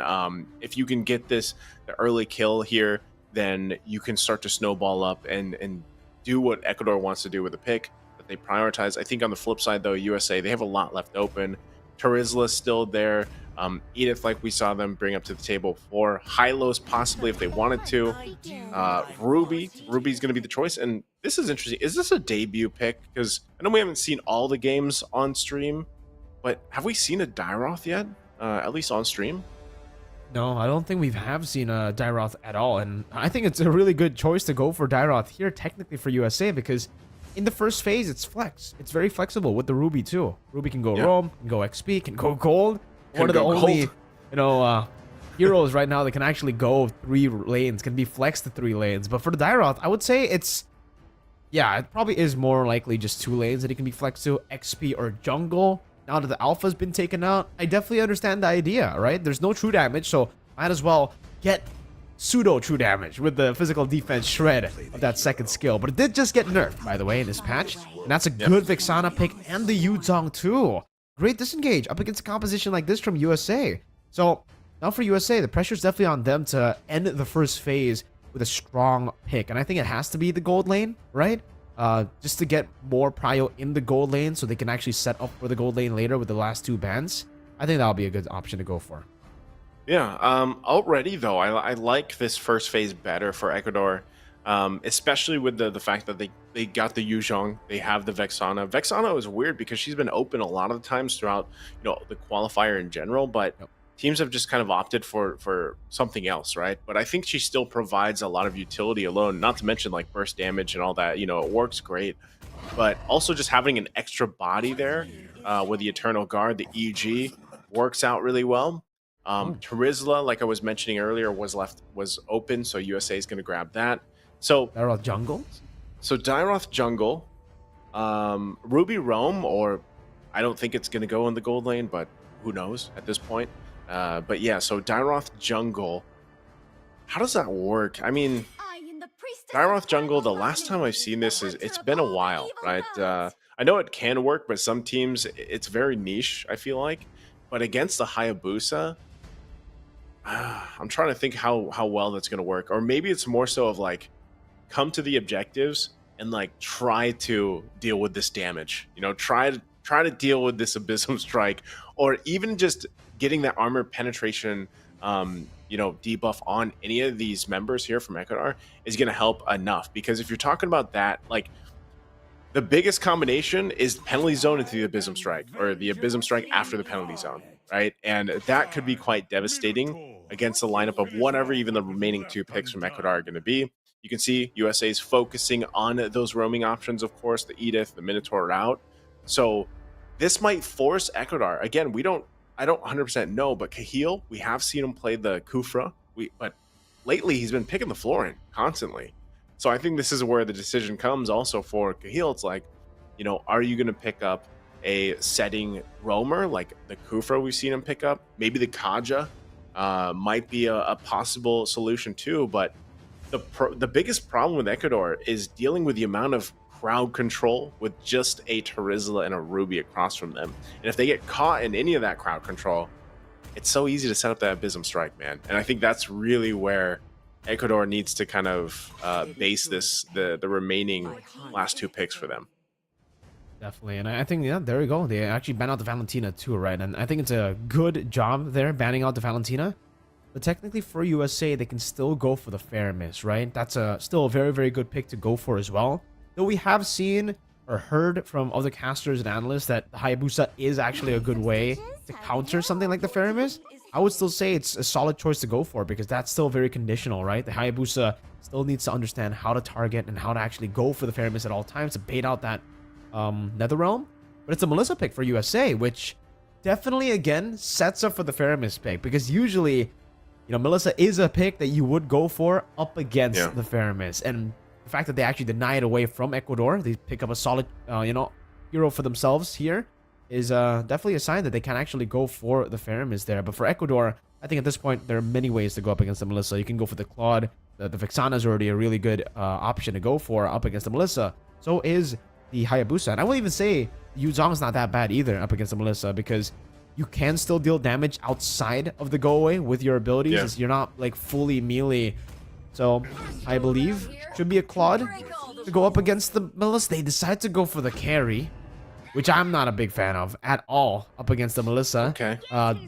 With a Claude open, that's usually the best pick to go for when you want to go up against Melissa. And they go for the Grok too, which I like the Grok actually. Good engage. Instant engage. Yeah. I would say the Grok was great. I was thinking, you know, maybe Kufra, but this might be the first time, or maybe there was on day one when we got to see Ecuador play the Grok for their lineup there. But either way, it's a setup roam, and I think that's exactly what they needed, rather than, for example, the Florin, which we've seen him play multiple times. But yeah, I think it's going to be difficult, like, to get to Melissa for laning training arc. You know, if you're Ecuador here, they're really going to have to rely on maybe even just having the Vexana to kind of help maybe drop the Eternal Guard, you know, like in that area or something. Like that might be the play here for them. But we'll see how they execute this lineup, if they're able to do it better than what we've seen them previous times or for the previous game. USA, though, their lineup is very just well-rounded. I feel like you got your crowd control. You're tanky enough between the Terizla and his passive, and then, of course, the Ruby. Also in a way, too, with Black Shoes. But we'll see. We'll see how they do this, and also how Tarzan goes against the jungle. It is going to be Rosa, though, here on this Hayabusa. Like we mentioned, it is going to be a little role swap. So we'll find out. Again, it's match point right now for the United States. So looking to lock in that first slot to the WEC later this year in Riyadh. Ooh. And Ecuador do something about it and kind of bring it to a game 3, hopefully, for them. I don't know. I can't say I really like. I can't say I like it, but I can't say I hate it either because it's match point for USA. So I understand the desperate maneuvers here with the role swap, but I think it might be too much of an ambitious role swap because we have 3 players swapping the roles. It ain't just 2. See, walking up, get into the role. Wolf King Nikolai gonna be zoned away as Cahill walks up with the power of nature. Back to the point. Lucas from XP to gold. Einar from jungle to XP, and Rosa from gold to jungle. So a lot of crazy maneuvers here. Fine Horse already winning up in that lane. Einar still level 2, and half of the turret gold gets taken down. Rosa in the bottom lane does a bit of damage, but won't be able to really take Training Arc down in the bottom side. Yeah, good thing T's there too. Laning Training Arc should be fine. Very deep here from Cahill. He also running the focusing mark emblem on this Grok, so that might be enough to give him that little bit of burst damage if they can get the setup potential they're looking for. Plus the Warcry emblem here from Rosa. That's why he continues to stay down here on this side and just put as much pressure as he can, but ultimately they're spending a lot of time down here. And you can see this, Turtle's up, and it started right away from Tarzan. You know, so that's one of the disadvantages, I guess. You spend so much time in one lane, you're gonna get traded for something out here, and United States will do that time and time again. They get that objective in their hands early on. And, you know, little things like that build up the gold lead. It might be, you know, just a few hundred gold for now, but if that keeps happening, then eventually you find yourself snowballing that gold lead. And so for Ecuador, with the lineup that they have here, like we said, they have to be able to kind of get the momentum going. This is not like a super late game scaling composition like we saw in game number 1. So we'll see what they do around with it. Cahill, though, he might get forced. All right, he's going to be all right, but that's the thing. Look at the response here. Nikolai. Great I'm Offended flicker combo from T. You can see the XP lane mechanic shining this time as a roamer on the Ruby there. As Kimchi Man picks up the kill, Tarzan walks up, does a bit of damage, but also, yeah, I mean, back to the point that I made in the draft when the Dairoth was picked up. Dairoth has actually been nerfed, right? The shred isn't as big as it was before, but it's not too big of a nerf. It still does pretty good damage, physical damage shred. So for the Melissa, and even for T technically, and Fine Horse, they're going to be able to get a whole lot of value from still the second skill. And now laning Training Arc just in the bottom lane, munching on that turret gold as T zones Lucas away. And this is what I was concerned about when you pick up the carry. It just becomes an auto win lane for the Melissa. Yeah, it's interesting that they picked it up because, yeah, the Claude was open too, right? And at least in a way, if you had the Claude, you could just clear waves with Blazing Duet. Oh, no. Gonna go for a Rosa in the midst of it all. Caught in the door. Wolf King Kimchi Man taking him down. And USA find another kill on the assassin who's just roaming around in the map in the purple buff. The most expensive resource as an assassin gets taken away from him. White Horse also just cutting the waves and also winning out on the trade up against Einar as the turtle spawns in the game. So right from the purple buff into the turtle. Yeah, United States taking everything here at this point. And that's what I was saying earlier. You know, these little decisions that they're making, these little plays around the map are just going to build up, getting themselves a few thousand gold lead now after this. Very strong start for United States, especially with the lineup they had. And I think it goes back to that once again, you know, Ecuador, they did a multi-role swap and it's not working for them right now. You know, they really have not been able to do much. Luca's really just trying to farm up the best he can, at least for now, because, you know, in the other lanes, they are falling behind. I mean, even Tarzan being this level 8, being a level above Rosa, but a lot of the times they're so confident in the fact that they can win or put enough damage out on Rosa to force a shadow kill. Because once you have the shadow kill, you know, you don't have that much escape left. You got your quad shadows and that's about it. So they continue to put the pressure, especially around the purple buff. And they'll continue to do that. Look at this, though. Again, Nikolai going to be dove on there despite a good Eternal Guard. White Horse still able to escape, and now Cahill is going to be taken out. Abyss of Strike from Tarzan. T traded over. Kimchi Man still able to kite away. Doesn't have the black shoes, but does have the Purify and gets out of that passive. Meanwhile, White Horse walks up forward. Trying to go for Einar, who is in that bush. Trying to go for the passive stacks again on the White Horse, but again with the muddles placed down. Einar very low. White Horse still going for the chase, and it will not be a kill in the end. Tarzan got picked off as well, by the way, on the other side there, as USA still technically win out on the trade. It gets so much more prio on the map. Yeah, they really went for that. You know, I mean, they chose that fight in between the tier 1 and tier 2 in the mid lane. And then, like you saw earlier, Einar just went down in a 1v1. Earlier, he came down with the dragon form so far away. Rosa, though, will go ahead and get revenge on White Horse. So, okay, at least there's a response, you know, at that point. Oh, there's a whole lot happening up top. Yeah, and a wild charge down below. The Muddle's still there. Training Art doing a whole lot of damage onto Cahill, but he does still have the power of nature. Will be able to get away from that one. Trades across the map, like you said. Kimchi Man able to get Nikolay down. Rosa, 6 minutes in, 2-1. Not like they're, you know, in a dominant position, but still decides to go for the Sky Piercer. So I would say it's a bit greedy, but hey, Rosa has 2 kills. So, you know, if there is a hero, if there is a person right now that can carry the game, probably is Rosa, and he definitely needs those stacks to carry. He's going to have to be able to do it. Einar, he has the information. Pops the dragon form. And again, oh, Rosa able to go for the steal. Tarzan out retribution, but now jumps back over to Cahill and Ecuador. I'm glad that finally they are able to make some adaptations from game number 1, being super passive, to now actually contesting for the neutral objectives and winning out in the steal. I mean, in the retribution department. Yeah, all right. You know, still pressure is going to be on the buff here. I think he does manage to get it, though. So Ecuador finds some wins. Again, you know, after a rough start, I would say, in the early game, they're slowly finding some space to move around with. They're slowly getting some kills, of course. Rosa will be able to get his buffs because of just the stuff they've been able to do the previous minute. I don't think he's going to out-damage White Horse there, but they are going to hold down to the mid-turret the best they can. And so we really have to kind of just break it down in the fact of what are they able to do with these little wins that they're finding, you know, and it really is building some of that defensiveness that they need here on Cahill, on Einar to be able to do this. Uh-oh. Again, Rosa going in, just trying to do some damage, but without the, you know, proper stacks placed down, it's going to be really tough. By the way, for Tarzan, I thought with the QC, he would go for more of an offensive build. Conceal. Oh, I'm offended. Flicker not connecting. A wild charge also not connecting in the back. Whiffing there. Abysm Strike still dealing a lot of damage. Muddles placed down and still now penalty zone. Locking him down. Tarzan walks forward. Able to get Nikolay too. And the passive, or the first kill rather, from White Horse gets him. Kimchi Man getting the kill down as the Black Dragon tries to go for the chase. Kimchi Man trying to sidestep back and forth from the skill shots, but will not be able to escape in the end. Einar and Rosa get the trade, and it's a 3-for-3. White Horse still there. Oh, Training Arc forcing out the Shadow Kill to be used up into the Lethal Wanderer. Rosa able to escape with the... Oh, the goal actually pinned Einar down there. Laning Training Arc gets the last shot with the Muddles. He's not killless this game, you know? He had to work for that one, but he does get the kill, Laning Training Arc. You can see how much damage this Melissa is already starting to do at this point. And so that's definitely going to be a point of concern here for Ecuador as they get ready for this. Lord's up, though.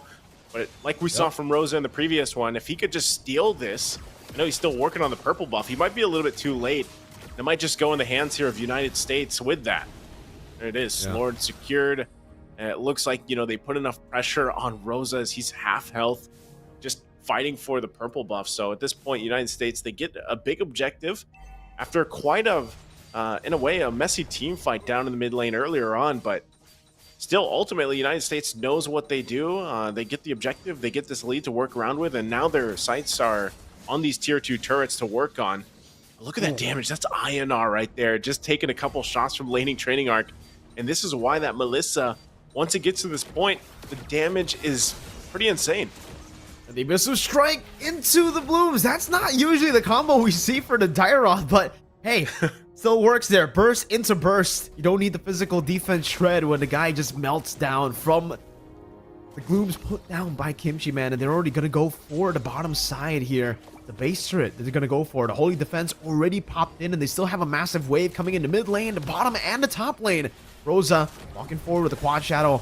He's trying to deal as much damage as possible. Now 2 Holy Defenses have been procced and make that 3 with the top lane base turret. Also getting a...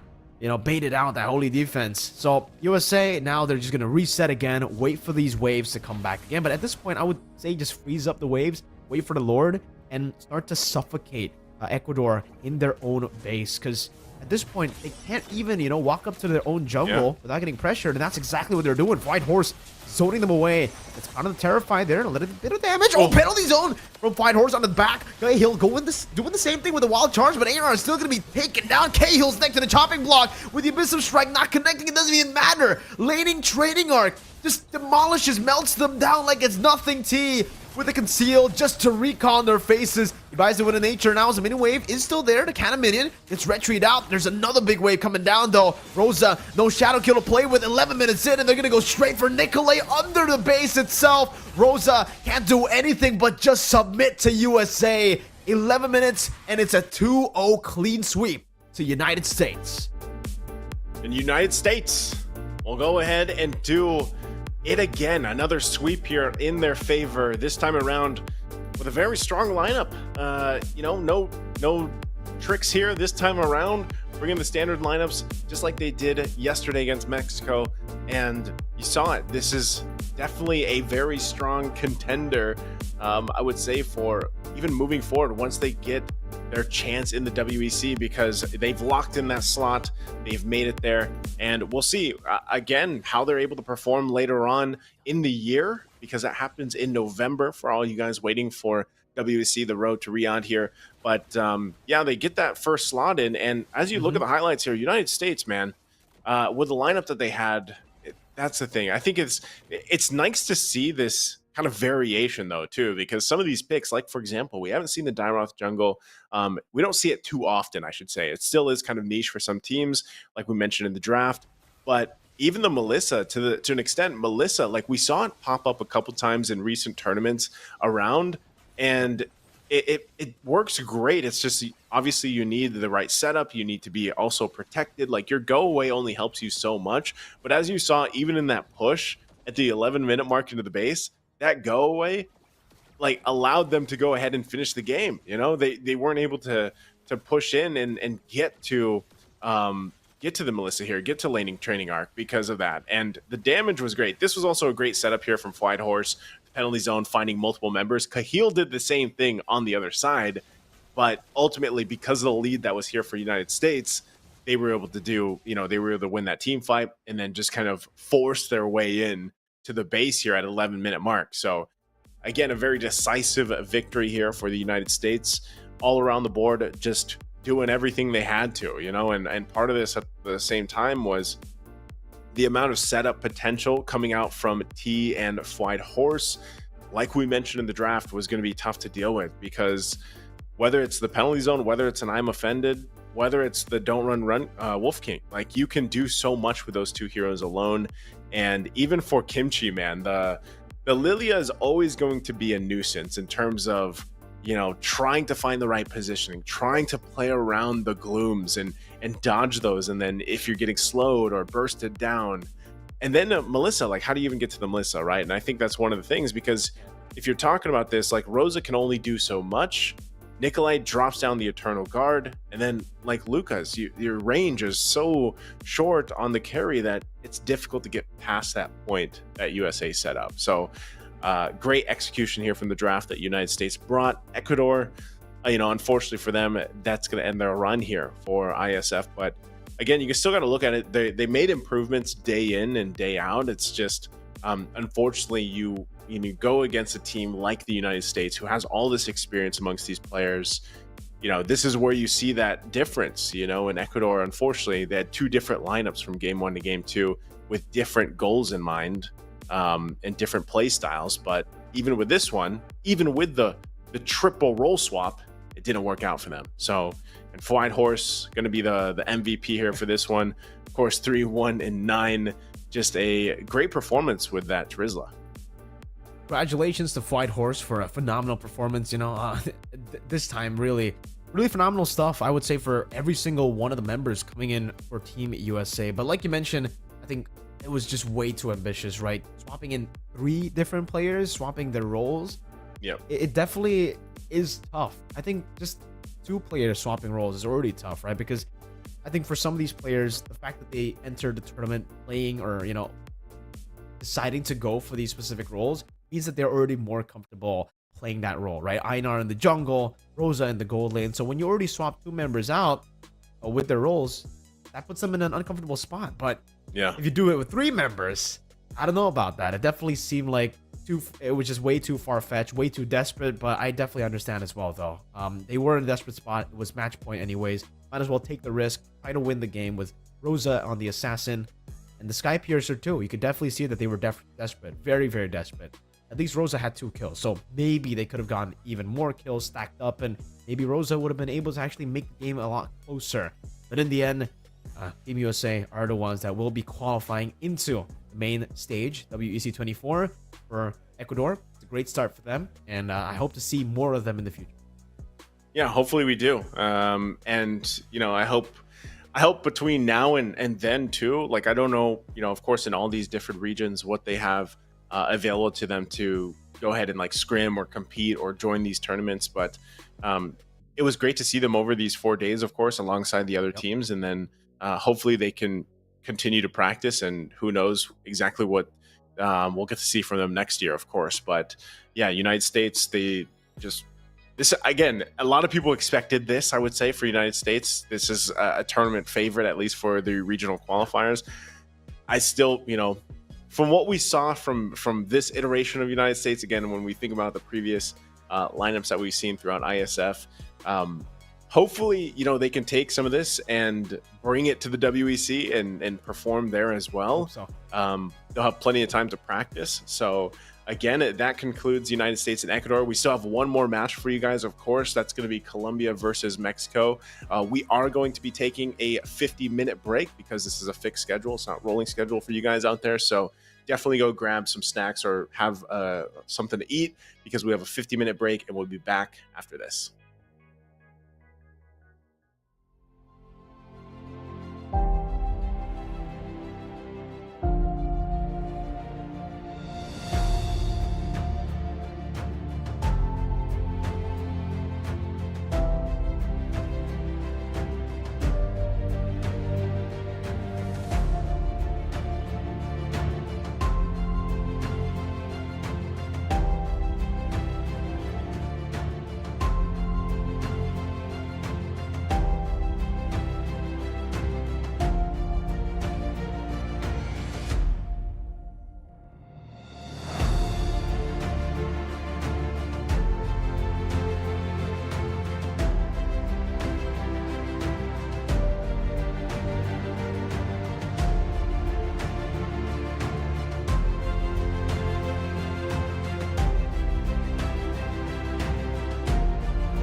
Welcome back, ladies and gentlemen, to match number 2, still day number 4, the final day of the American Regional Qualifiers here.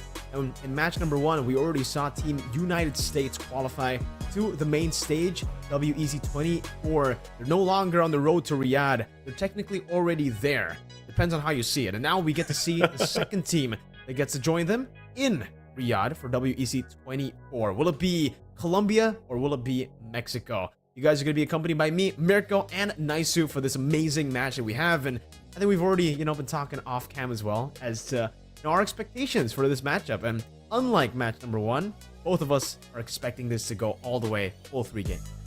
Definitely has to. I don't know, because I guess for a lot of people, we got to see Colombia on stream.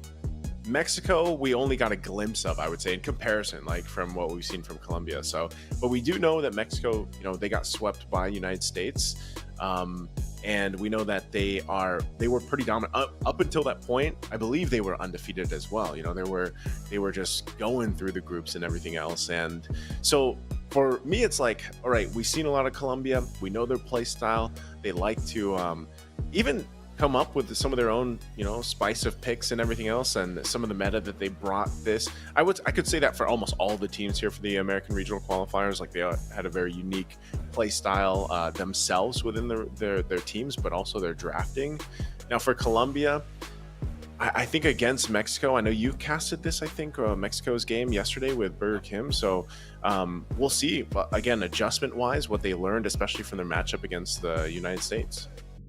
Let's welcome Colombia first here with their lineup. Their official lineup here, we got John, YT, Delica, Eto, Salguero, Santiago, Astro, Agudelo, Jose, Prime, Marigod, Rodriguez. We have Fabian, Replic, Laguna, and Daniel, Abiscuti, Venasco. And what we've seen from Colombia was actually pretty impressive, right? We were able to get a 2-0 win against Ecuador on the very first day of the American Regional Qualifiers, and that was me and you too. So a little bit of throwback now as we get into another Colombia matchup. The only thing different is the fact that they are going to be going up against much tougher opponents, I would say. Mexico and United States, they were coming into the American Regional Qualifiers as favorites together to say, who actually will make it out. And, most people predicted America, United States, and obviously Mexico to make it out. But unfortunately for them, or maybe fortunately, they were placed in the same group. So technically they don't have to face off against one another in the playoffs because they were in the same group. And Colombia, if they do want to qualify, if they do want to, show the world that Colombia is here in Mlbb and can go up against the very best in Mlbb, you're going to have to go through Mexico. And they have a fire lineup as well. So let's welcome them in here as well. Their lineup, officially, it's going to be Israel Ziggy Serrano, David Zoltra Reyes, Andres Rakpid Molina, Mauricio Pica Espino, and Eduardo Sirius Gastelum. So as I'm looking at this lineup here, who stood out for you yesterday? Because I'm going to be real. I didn't get to catch that matchup yesterday when you and Burger Kim were casting it. So who did you guys think stood out here for Mexico? For me, it's Pica and Zoltra, definitely. The way that they were able to play. And for Pica, as a playmaker, he's the XP lane. Even Rakpid, honestly, played really, really good. Very flexible too. Was able to utilize the Ruby flex into the gold lane, which we haven't seen a whole lot from the American Regional Qualifier. It's and when we talk about that, like we just saw from this the recent game, we'll have to see if even for Colombia, I think Colombia has been a team too where they've done a minor switch in terms of like roles here and there. But I do recall, like we just saw, and we were just talking about in the previous matchup where that Sicilian had 100% win rate, doesn't anymore because of the previous match. But it was Abiscuti that also brought that to the table, made it work really well in their previous matches throughout the group stage. Again, if I recall correctly, Colombia was also, I think, undefeated up, throughout the group stage. They had a very dominant performance here and there. And Replic as well. Like, how many times did Replic get the MVP throughout the group stages? He was also one of the ones that played a little more dynamic gold lane, for the most part. I think he's done very well in the Harith. I can't remember too if he's done the Ruby gold lane, but if Mexico does that too, they might, these two teams might be prioritizing a Ruby pick, for example, or a Zask, because Abiscuti is, also opts for that pick and has been very dominant in the mid lane too. So this is why I think it is going to be a 3-game series here as we end, the qualifiers, at least for us, because yeah, they're by this time, at this point, Colombia knows enough about Mexico, and I think vice versa, Mexico knows enough about Colombia, and they bring a very their play styles. All the teams, I would say, fit this meta right now so much. I mean, there was teams that spent so much time on the utility meta before, but I feel like this is almost, we're in this like, I wish I could give this. Is there a name for this meta right now, or is it just like assassin meta? Like, is that what people are just calling it, like the assassin meta?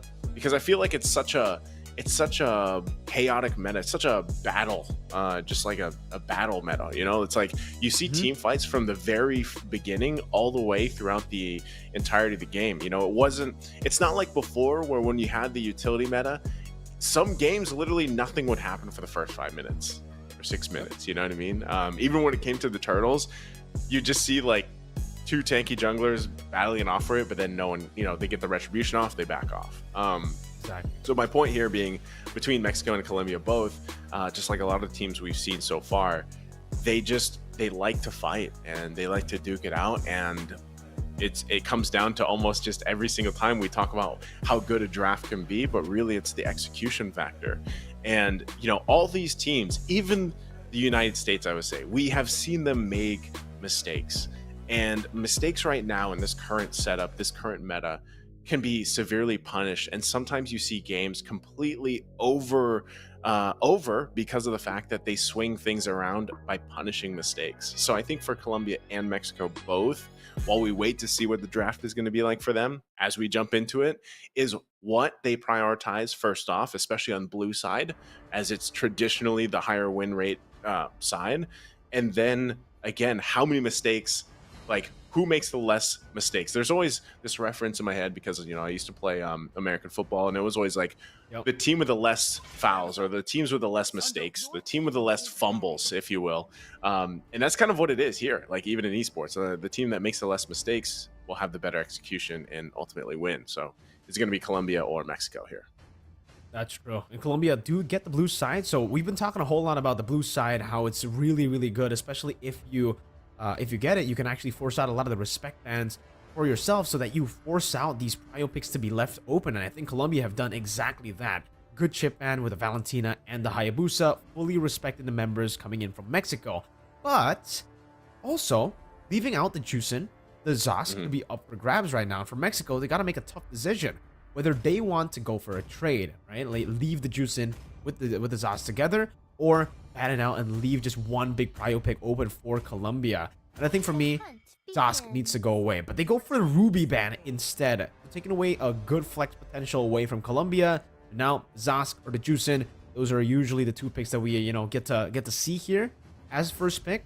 Usually it's the Roger too, but at this point, I feel like with the Zosk open, it should just be the Zosk, and then Mexico can respond with a Juicin and a Roger together. So still very, very good responses, I would say, for Mexico in towards that Zosk pick.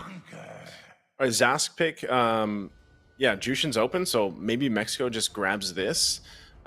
This is almost like I don't want to say it's classic yet, but it is the matchup that we see a lot of times where like the Jushin's picked up because the Zask are there, and you can also, pick up the little Johnnies or the little aliens and throw them around. So maybe Roger Jushin, if they want to pick it up, they also could wait to pick it up in this next phase. So they get the Edith, the Roger, also quality picks. We've talked about this pretty extensively. The Roger is just kind of a safe go-to right now, still flexible, gold lane or jungle. I think that mindset has shifted now, though, where at least for you, you're like, you know what, Roger, you do like it better in the gold lane currently. Yep. I know we like it in the jungle before, but I think, yeah, now in the gold lane, it does fit really well there, especially when you have an Edith on your side. Like, there's enough tankiness to kind of help things out. And a lot of the times, if you just get the Earth Shatter alone, like not even, the onward over, but if you just get the Earth Shatter alone, it's enough setup potential that's very easy to pull off. That helps the Roger shine, whether you're peeling, whether you're setting up, and then the Roger can go from there. So what is the answer here from Colombia? It's going to be the Alpha and the Terizla. I like this. I like you cover your grounds for the XP lane. Very solid. Then you get an Alpha. That's what we expected too. Jushin was going to be the answer eventually through this first phase from Mexico. and they lock that in. So I think really when you look at this, it's a battle of that damage in the mid lane, the burst from the Zask, and then the utility from the Jushin. So eventually that utility, I don't know, do you feel like it falls off at some point from Jushin? Like, it's great early mid, but like late game, there's a little bit of a struggle there. Yeah, I definitely think it actually falls off in the mid game, right? It really Mid-game? depends, because in the early game, usually you're always able to get a snowball on the Juicin. But if you aren't able to get that snowball, I think all the way from the mid game, you will see a little bit of a dip in power when it comes to that utility being as expensive as it was in the early game. And I think Colombia have gotten really good responses into the Juicin, like preemptive responses with the Terizla and the Alpha. Because the biggest problem for the Juicin is when people just start diving onto you, right? You're good if you can keep the space. If you can constantly just have good spacing up against the Alpha, up against these melee heroes or even ranged heroes, then you're always able to outplay them through throwing them back and forth, getting those stacks with Lantern Flare, and obviously displacing yourself with the beacon. But if Colombia can lock her down, this is definitely going to be a big problem for Mexico. And I would say even when they want to go for the dive here with the Edith, with the Roger, if they want to, you know, force out a dive, Colombia have really good answers to it. With the Zask having Dominator's Descent, it's basically like a secondary health bar, right? You have double stun too, so a lot of utility too from Zask that you wouldn't usually expect from a hero like the Zask. You already deal so much damage overtime, DPS, and even burst. You wouldn't expect him to actually still have utility, but he has utility, and that's why he's so expensive to, you know, let go in this meta. But we'll see how Mexico try to play around that, because teams have been going up against the Zask through picking up the Valentina. That's one of the answers, by taking the little Johnny or the big Johnny for yourself too. Dominator's Ascent. Faramis has been a solid answer too, but I think in this position, the Juicin just fits the best. But now they definitely need to get some more tanky boys or some bigger CC, you know, roamers to actually try to soak in that damage from Zas, number one, but also try to CC the Zas so he doesn't deal that much damage. And it's going to be the Claude ban here as well. So really, for Colombia, they're trying to force Mexico on a gold lane that will be a bit more vulnerable, like the Roger. I think they're at this point, they're trying to force the Roger to go in the gold lane, or for them to pick up a very short-ranged hero like the carry. But this time, I would say, pretty solid for Mexico. It's a solid response, despite the fact that Colombia, I think, are okay with the carry pick. I think it's okay for Mexico too. It comes down to an execution problem for both these teams on the carry, because Mexico have solid peel with the Juicin, with the Edith, and with their final pick, it'll most probably be another beefy hero to really soak in and, you know, just peel for the rest. And the two marksman composition with the Juicin is just really, really solid. You have amazing utility, and the damage department, where we're talking about, where it already kind of like falls off for the Juicin in the mid game, you won't really have that problem with two marksmen having with two marksmen with different damage variety, damage output variety. There's Roger physical, it's also physical for carry, but you get a little bit of that true damage. Whoa, okay. You know, and so I'm wondering what this last pick from Mexico is going to be.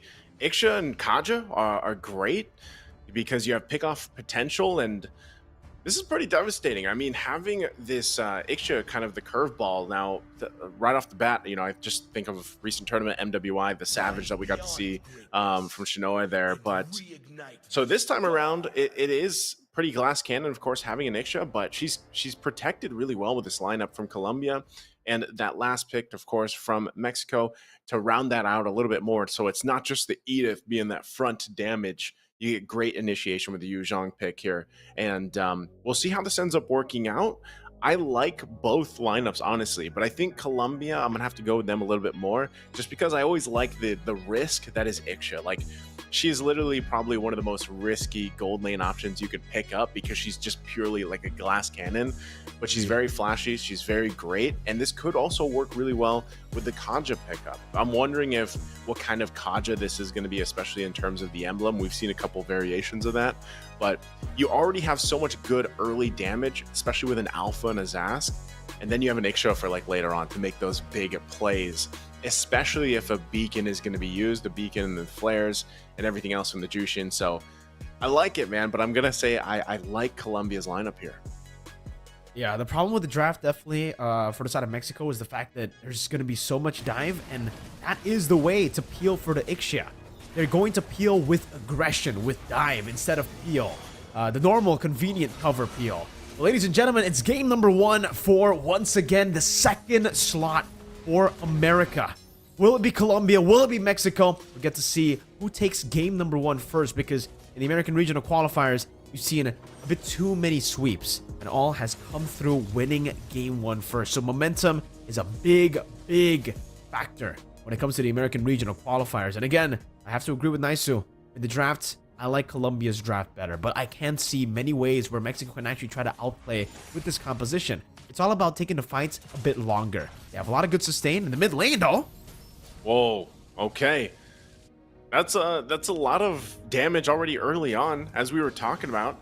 And, you know, as you were saying, I think even with this, man, it's just like, you have to kind of look at how these early rotations go, for one. But also, that's what I was wondering, too. Astro did go with the focusing mark emblem, and this is always what I like to see when Kadras are drafted. I know some like to pick up a little more tanky emblems, if they will, or sometimes it's even the quantum charge, but I like the focusing mark, especially paired up with Replic on the Ixia here, because you're going for that, you know, that burst potential, trying to get that numbers advantage, because that's what it's all about. Whenever you have the Kaja, you're just instantly trying to get a numbers advantage before a big team fight or a skirmish happens, and hope that you get that pick off early on, and focusing mark does a perfect job at helping that. See them trying to get that extra XP to get these level 4s before the turtle breaks out. Pika already has to respect the damage coming out even from the shot, since all those level 4s coming online pretty much at this point. So Mexico, we'll go ahead and start up the turtle now. Colombia, how are they going to respond? It's going to reset, so they're in positioning. Astro doesn't have the level 4 yet. He doesn't have the Divine Judgment just yet. Whoa. So Dragon Form going to be used. Zoltra also going to find the target on the Demonic Descent, and now Turtle for the taking. It's going to be Primary God that secures the turtle, but are they going to win this fight? He's the first one to fall. It's first blood for Mexico. That might be all they get, but the objective goes to Colombia. Great initiation coming in from Pika, man. Amazing play with the Black Dragon form earlier there, getting the 2-man Petrify, and really just outplaying the backline of Colombia before they can actually initiate onto Mexico. That's really what won the team fight over to Mexico, because again, for Colombia, they were very set in stone about just going for the neutral objective and then backing off there. With their composition and with Astro not hitting level 4 just yet, it gave Mexico a lot more ways to actually initiate and force it out. Just unfortunately for Zoltra, he wasn't able to get the onward over to anybody. Got the onward over to the Nightmaric spawn. Very unfortunate stuff, but again, definitely understand what they were going for. It could have been way better for Mexico had he gotten that onward combo instead of just the Nightmaric spawn getting knocked up there. But this goes to show you that in the early game, Mexico is not going to be losing out in a lot of the skirmishes. As long as they decide to engage first, as long as they're not the ones reacting to the plays, they have many ways to force out these big ultimates from Colombia to be used defensively. Like we saw earlier, the penalty zone was used in a way where it really didn't get the expected output out, right? Because usually you want to go for the penalty zone before any of the other members could initiate from the opposing team. And in that particular situation, the engage just happened first because of Pika, Black Dragon form, massive resource. Yeah, every time we see this, man, every time we see the Yuzhong picked up, the Dragon form is such a deterrent for a lot of teams to deal with, because it's like, once you see that, your instinct is just to run away, or at least like back off, because one thing in mind is definitely you don't want to get set up once that Petrify is going to be used, and then, you know, the rest of the team can follow through with that. Again, we already talked about Zoltra here with the Iesf pick, and so that's something that Colombia kind of always has to deal with for now. Whoa, there's the flicker, Divine Judgment, perfect target. And that's what I'm talking about with the focusing mark. That little extra burst takes care of Ziggy here quickly. So now Colombia set their sights on their second turtle. Don't think they're going to be able to contest this at all. They're going to be zoned out a little bit too much. Kendo can't even get there. So turtle secured. The Hive Clone is going to be dropped down. Kendo will be able to get out just barely. And now Zoltra going to be the focus. Pops the Primal Wrath, but will ultimately go down to Abyss Cutie. Colombia coming out big in that exchange. Love this game already, man. It comes down literally to whoever engages first will win out in the skirmish, will win out in the neutral objective department. In turtle number 1, it was Mexico who won on the team fight, but again, Colombia were able to just keep it steady, securing the neutral objective and then backing away, only losing one member. And in the second turtle, with Divine Judgment, they forced the play onto Ziggy before anything happened, and then they went on to initiate first as well around the neutral objective, forcing Mexico into a tough spot and giving themselves a pretty good lead at the start of the game. With this kind of composition, this is a scary comp to give a lead like this, right? Yeah. Colombia have a composition that can snowball. They can scale too with the Ixia, with the Zosk, yes. But if they get a lead in the early game, and that's definitely what we're seeing here with Replic as well, already picking up a turret and also the gold crab on an Ixia, man, this is a tough spot for Mexico, because now for Pika, there's going to be definitely more tasks for him to complete in these skirmishes. Not only is he going to have to initiate, he's going to have to go into the Ixia. Whew, right now, Beacon going to be used from Ziggy. I mean, it was a great response from Colombia to go ahead and stop that from happening. Taking a look at the items too, you can see this, right? Some of these first items falling into place. You also have this Thunder Belt already built on for Zoltra, so this is typical. You know, we see this really often now. The Corrosive Scythe is there for Rack, and now dealing with this, you know, how do you, if you're Mexico and you're playing to the tune of Colombia right now, they've gotten themselves a 2K gold lead ahead. You know, do you actually go into the turtle and contest this? Because you always have to be conscious of Astro here. That's a good question, because for Mexico, it comes down to the targeting. If Ziggy can actually still space out, it's going to be good, but let's see. Oh, there it is. Full barrage going to be dropped down too. Dragon form flying into the shots. Zoltra goes down. Rack going to be next. They're looking for more with the Spear of Alpha. They're going to find Kendo too. They pop the Retribution off. Ziggy trying to run, but Replic flickers forward. Looks to get the kill. It's Primary God that picks it up. Is it going to be a full team wipeout? Colombia takes everything from Mexico.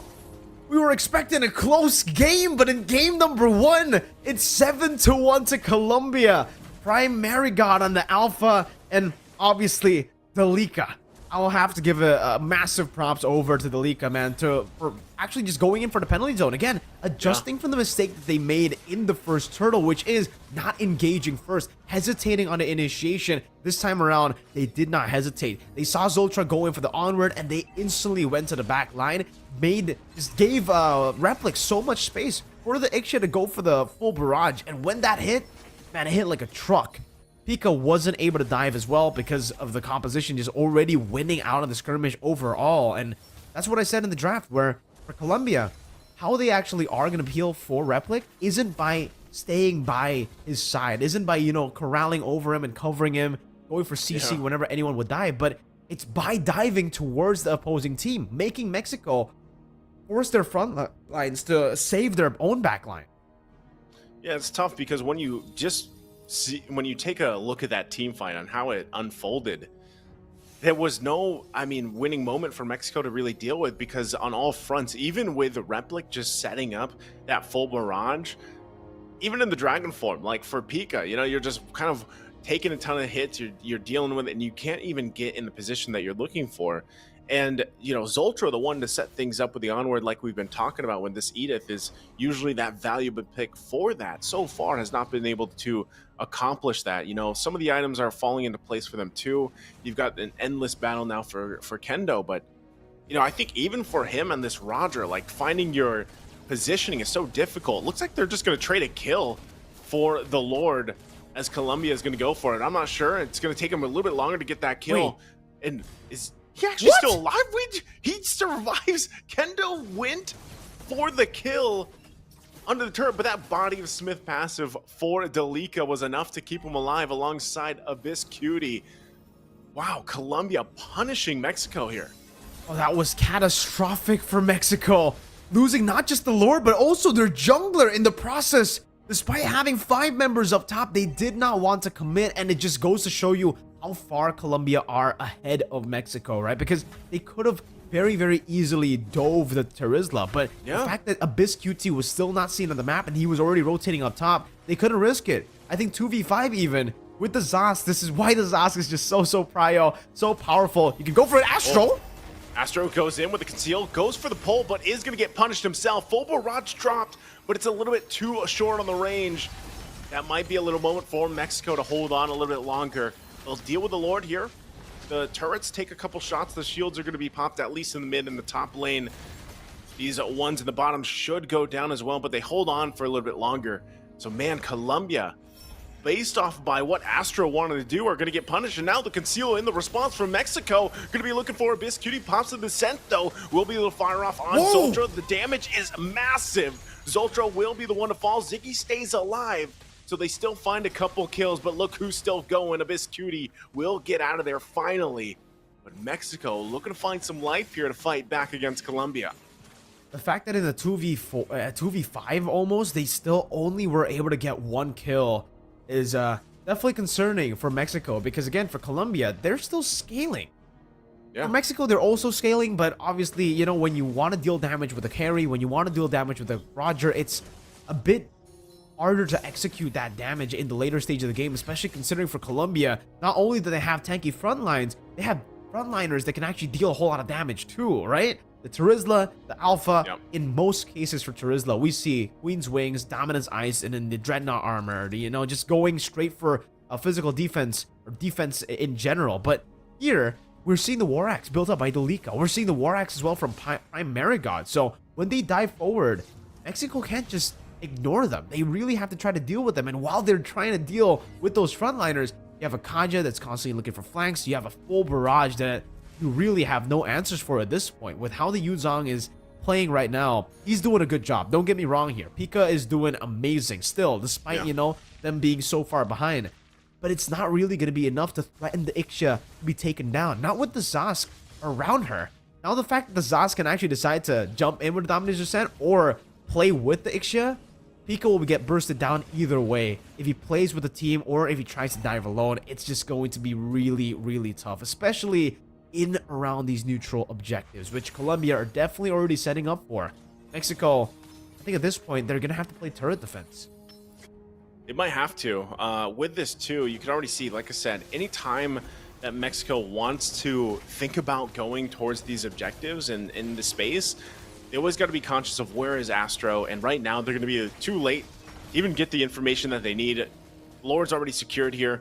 Astro holding down that front side, so they'll just grab the buffs at least for now. And like you said, it's got to be up to a defense in the base. You know, turret defense for them right now. For Mexico, items. Looking at the items too, you know, they should be able to withstand even this next Lord. It's not, you know, in the territory of 3-4 Lords in, but the problem is, just avoid Astro. Don't get that numbers disadvantage that Colombia is going to be looking for here, and get ready to have this defense for you, because, you know, at least you have even the slow available here. You have that Ice Queen wand now for Ziggy that might be able to help if he's able to land that beacon really well alongside that dragon form. But I think that's part of it. You have to expect that Colombia is going to try to force a situation and do better than what they attempted last time.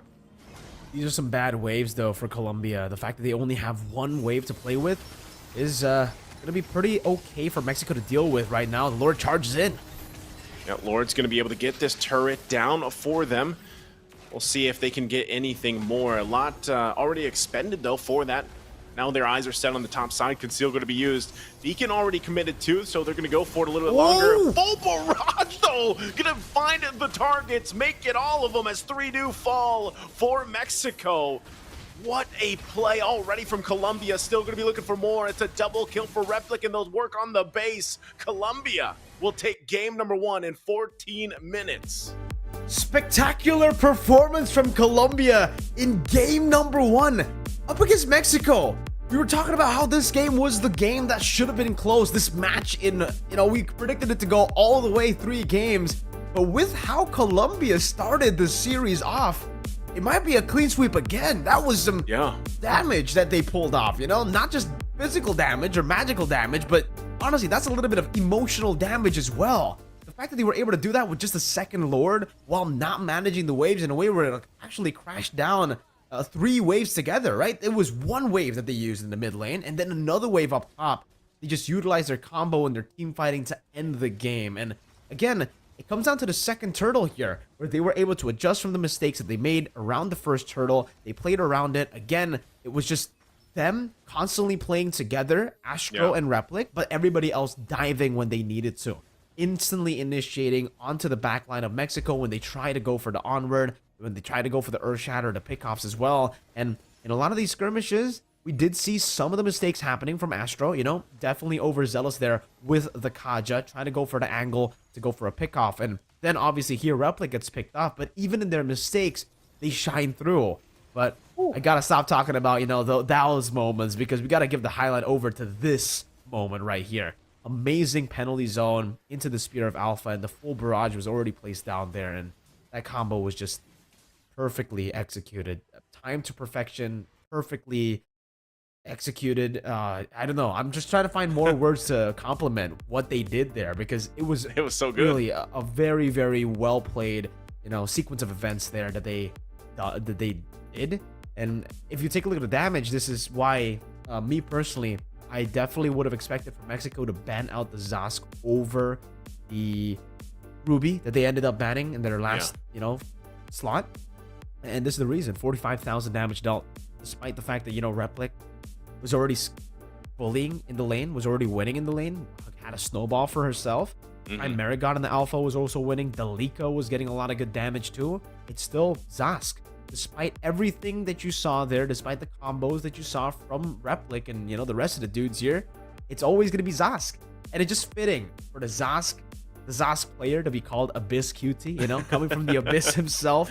5 eliminations for Abyss QT. It's a clean game all the way from the start, and maybe it was planned. Maybe the waves that came in a bit staggered was the plan overall for Colombia, and it actually worked out really, really well. The fact that they were able to get the base turn in the mid lane, force out some of those resources from Mexico just for the defense to happen, and then punish them up top when another enhanced wave came in.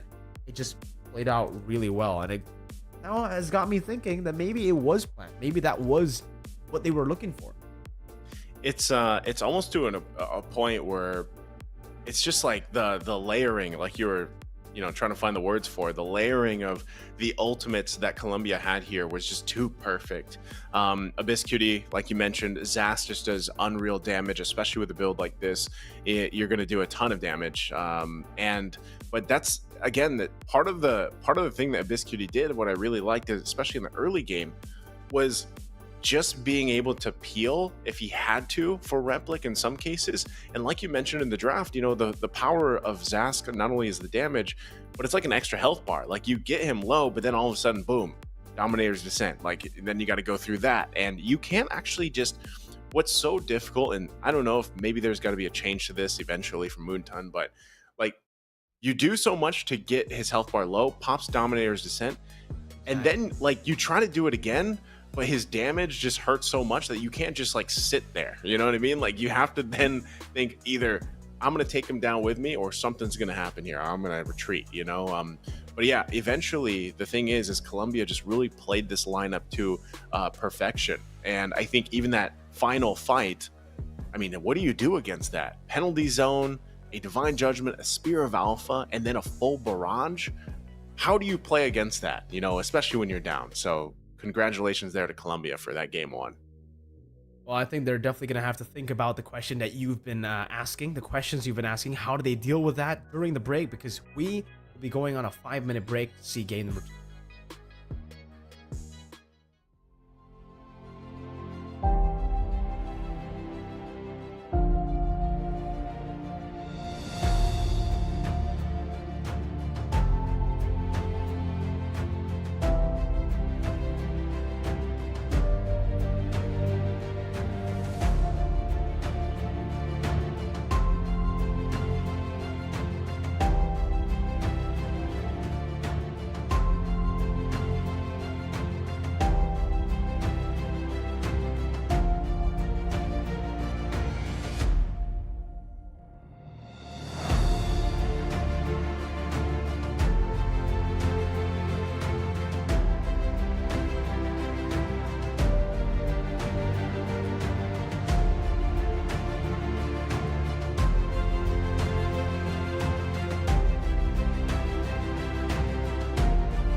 And we're back, ladies and gentlemen, after a very, very quick break. Still, again, with Mirko and Naisu. Nothing has changed here, but the stakes have definitely changed for Mexico after losing game number 1.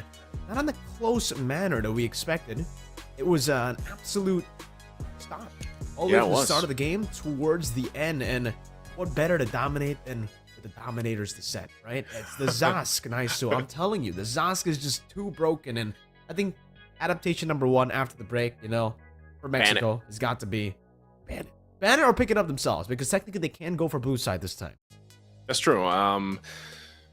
And it almost makes me feel like, was it just the Zask? Like, was that just the problem there? Because obviously he does a insane amount of damage and everything else, but yeah, I just feel like, I don't know, Colombia, this is honestly, from all the games that we've seen from them, this is the best they've looked in this game number 1 against Mexico. Because, you know, again, Mexico went through their group stage pretty much undefeated and everything else, but when they get to this point, it's like, how are they going to adjust from what just happened in game 1? And I think, yeah, step 1, ban the Zask, or maybe try to get it yourself.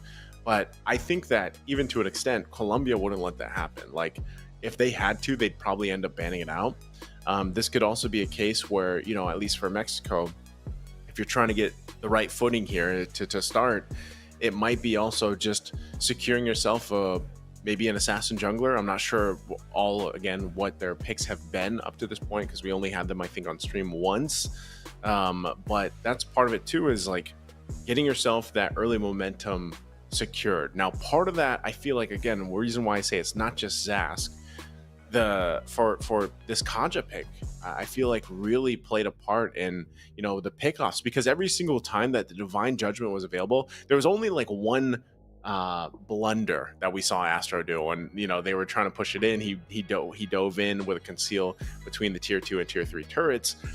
But that's the thing, like, Kaja was a high value pick in here, where they were oftentimes doing exactly what I said before we got to the game, or when we jumped into it, which was you go for a pickoff before a big team fight or an objective take, and you just build up from there. And that's what they were able to do time and time again. I just don't think, you know, obviously Kaja's worth banning, but that was definitely part of the success, obviously, with why Colombia got that lead that they had, and they were so dominant throughout it all. So I think there's a lot of things that Mexico can do here, and part of that, like I said, is taking out the Zask, unless they really do try to get it themselves. And this is almost the thing where, like, I'm starting to realize, even yesterday when we were going through the games, it's like Jushin is great, but in comparison, like, if you're going to put Jushin here and across from you is a mage or like a Zask, I just think it's not going to work out, you know, for the long run, because the damage isn't just comparison. Like, you're just getting outgunned so much from whatever mage that might be. Might be a Zask, might be a Vexana, for example, or any other high damage mage. And it's great to be pulling people around, but then what? You know, after you pull them around, you might be able to catch some of the XP laners, like we usually see, like a Trizla or something, getting thrown around easily. But, you know, I just feel like maybe that's something they could consider as well for game 2, is picking a little bit more damage in that mid lane position to round out their lineup a little bit better.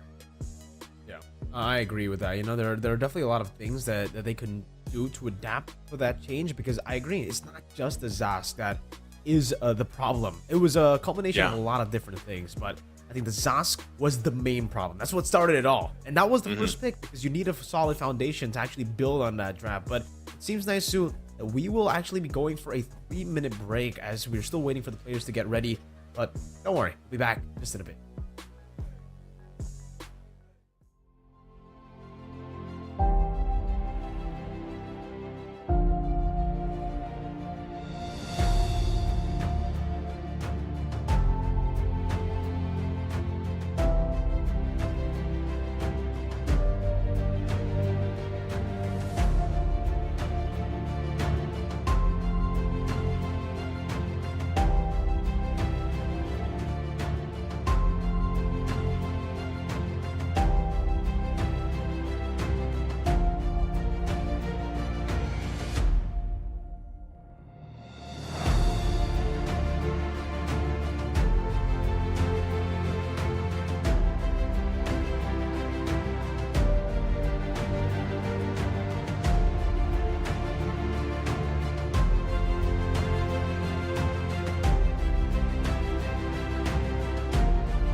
We're back once again, boys and girls. Sorry, very, very sorry for, another break there, because we did have a few troubles getting into the game, but it's all right now. Nice. We had a lot more time, a solid 3 more minutes to talk about, the draft, to talk about the adjustments that they would have to make in game number 2. And honestly, I think we have to continue where we last left off, which was the fact that the Zask is the first pick. It's the foundation for them to actually build that kind of composition, right? And I think based on that game, as well as based on the previous games from Mexico, I definitely want to say that for Mexico, the part they struggle the most in the game has got to be the draft. Like, in the game itself, they still understand how to execute their game plan, how to execute whatever draft that they've actually gone for. But in the draft itself, a lot of times they would actually lose out. But, previously they would still be able to win out in the game itself just through better execution. This time around, though, when they're equally skilled, draft plays so much more of a difference, right? And then for Colombia, they were able to outsmart Mexico, because both of us agreed, even I think before the game even started, that Colombia just had a better draft at that point. But we are just going to be jumping into the drafts for game number 2, and this time, yes, Mexico will be swapping sides with Colombia. It'll be Mexico on the blue side, but still with the same bands. It was Fanny and Ling earlier. Let's see if they actually go out with the Ling too, or maybe they want to pick it up for themselves. Still waters run deep. Right, okay. They ban out the Ling. I know it's out. Also in the group stage, they looking at the stats here, they also played a Lancelot. So, there's definitely still options here, even if these are assassin focused bans. I think too, Mexico, like a mainstay, they'll still want to possibly get Zultra on the Edith if it's left open, but I don't think it's going to be a first pick. I think first pick, obviously, still you're playing into the Zask. Could be what they're going for. As depending on what this last ban is going to be from both teams, you can prioritize the Zask, you can prioritize picking up, like I said, one of the XP lanes still options. I don't know if they like the Roger that much, because looking at the stats, based on at least the information that we have of the games that they played, they didn't pick up the Roger, I don't think at all, unless it was just mostly picked up by the opposing team. They ban out the Alpha here, so they solved the issues that I would say they dealt with. Oh, there it is. So they forced the ban out from Colombia to take out the Zask. Chip's open. I don't know how, I know Chip is still great, man, but you and I both have seen this time and time again the past 4 days where teams will pick up a Chip and they end up hurting themselves with it, not really using it to what it should be, like they end up being a shortcut to demise. But they're also going to bring up the Jushin once again. What is this next pick? Is this going to be their jungle pick next up? They already know there's a Roger across from them. That's flex right now from Colombia. Yeah, I think it'll be definitely very, very tough if they want to go for the jungle right now. Because Alpha Ling, Fanny's banned down, the Hayabusa's banned down. So, like you said, Lancelot, we have seen Lancelot from Mexico before. I don't know if they want to actually pick it up here with a Chip, because usually you want to go for these types of brawlers in the jungle. Maybe something like a Martis could actually still work out for them. But if they do want to go for that, there's no real reason for them to pick it up here, right? They can actually pick it up later on. I don't think Colombia will be banning out the Martis anyways, so they go for the Xborg instead. So really, at this point, setting up for winning lanes too, right? Because in the previous game, a big factor as to how Colombia was able to take control of the game is the fact that they were able to get some strong lanes. So now they have Xborg up against the Terizla. Good matchup for him. The Juicin and the Chip too, so they have control over the map. But like you said, I think we've gotten to a place in the meta right now where a lot of different teams, most teams in the world and most players in the world know what the Chip does, right? It's very different to when he was first released, where we didn't know what the counter was towards the Chip. We didn't have the Carmilla back in the day. We did, but no one knew that the Carmilla would actually, destroy him. The penalty zones, the rubies as well, just to stop the momentum from happening. But now I feel like Colombia, they've had a very, very solid answer with the Terizla. And to back it up on the Terizla, they have an Aurora now. So they're challenging Mexico, saying, yeah, if you want to go and Chip, if you want to shortcut people in together, club people up together, we have an Aurora now on top of the penalty zone. That's good enough too. Like, honestly, because like having penalty zone or even just the glacier alone is actually enough to deal with a lot of the shortcut pressure.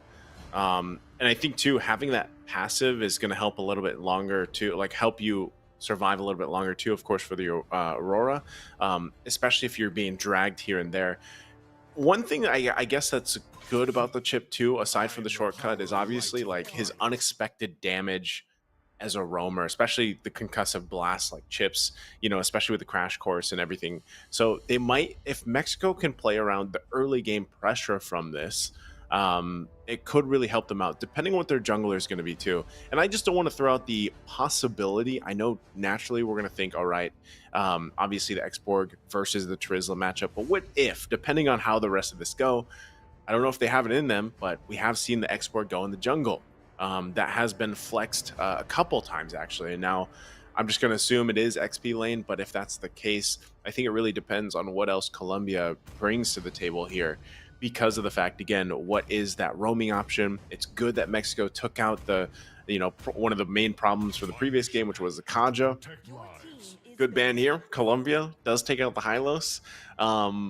Rising star, I would say, in terms of hero picks is the Hylos lately.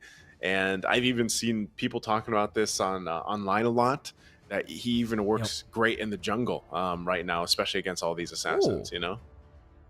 A big throwback to back in the day when Wise actually played the Hylos in the jungle a whole lot, right? Great clear back in the day with the second skill. I don't know if it's still the case now with the Hylos jungle, but from Fight Horse, we've learned that the horse is better at XP, right? Yeah. So far, at least. We haven't really seen it work in roam as much, and even in the jungle, but hey, maybe it will make a comeback in the jungle too.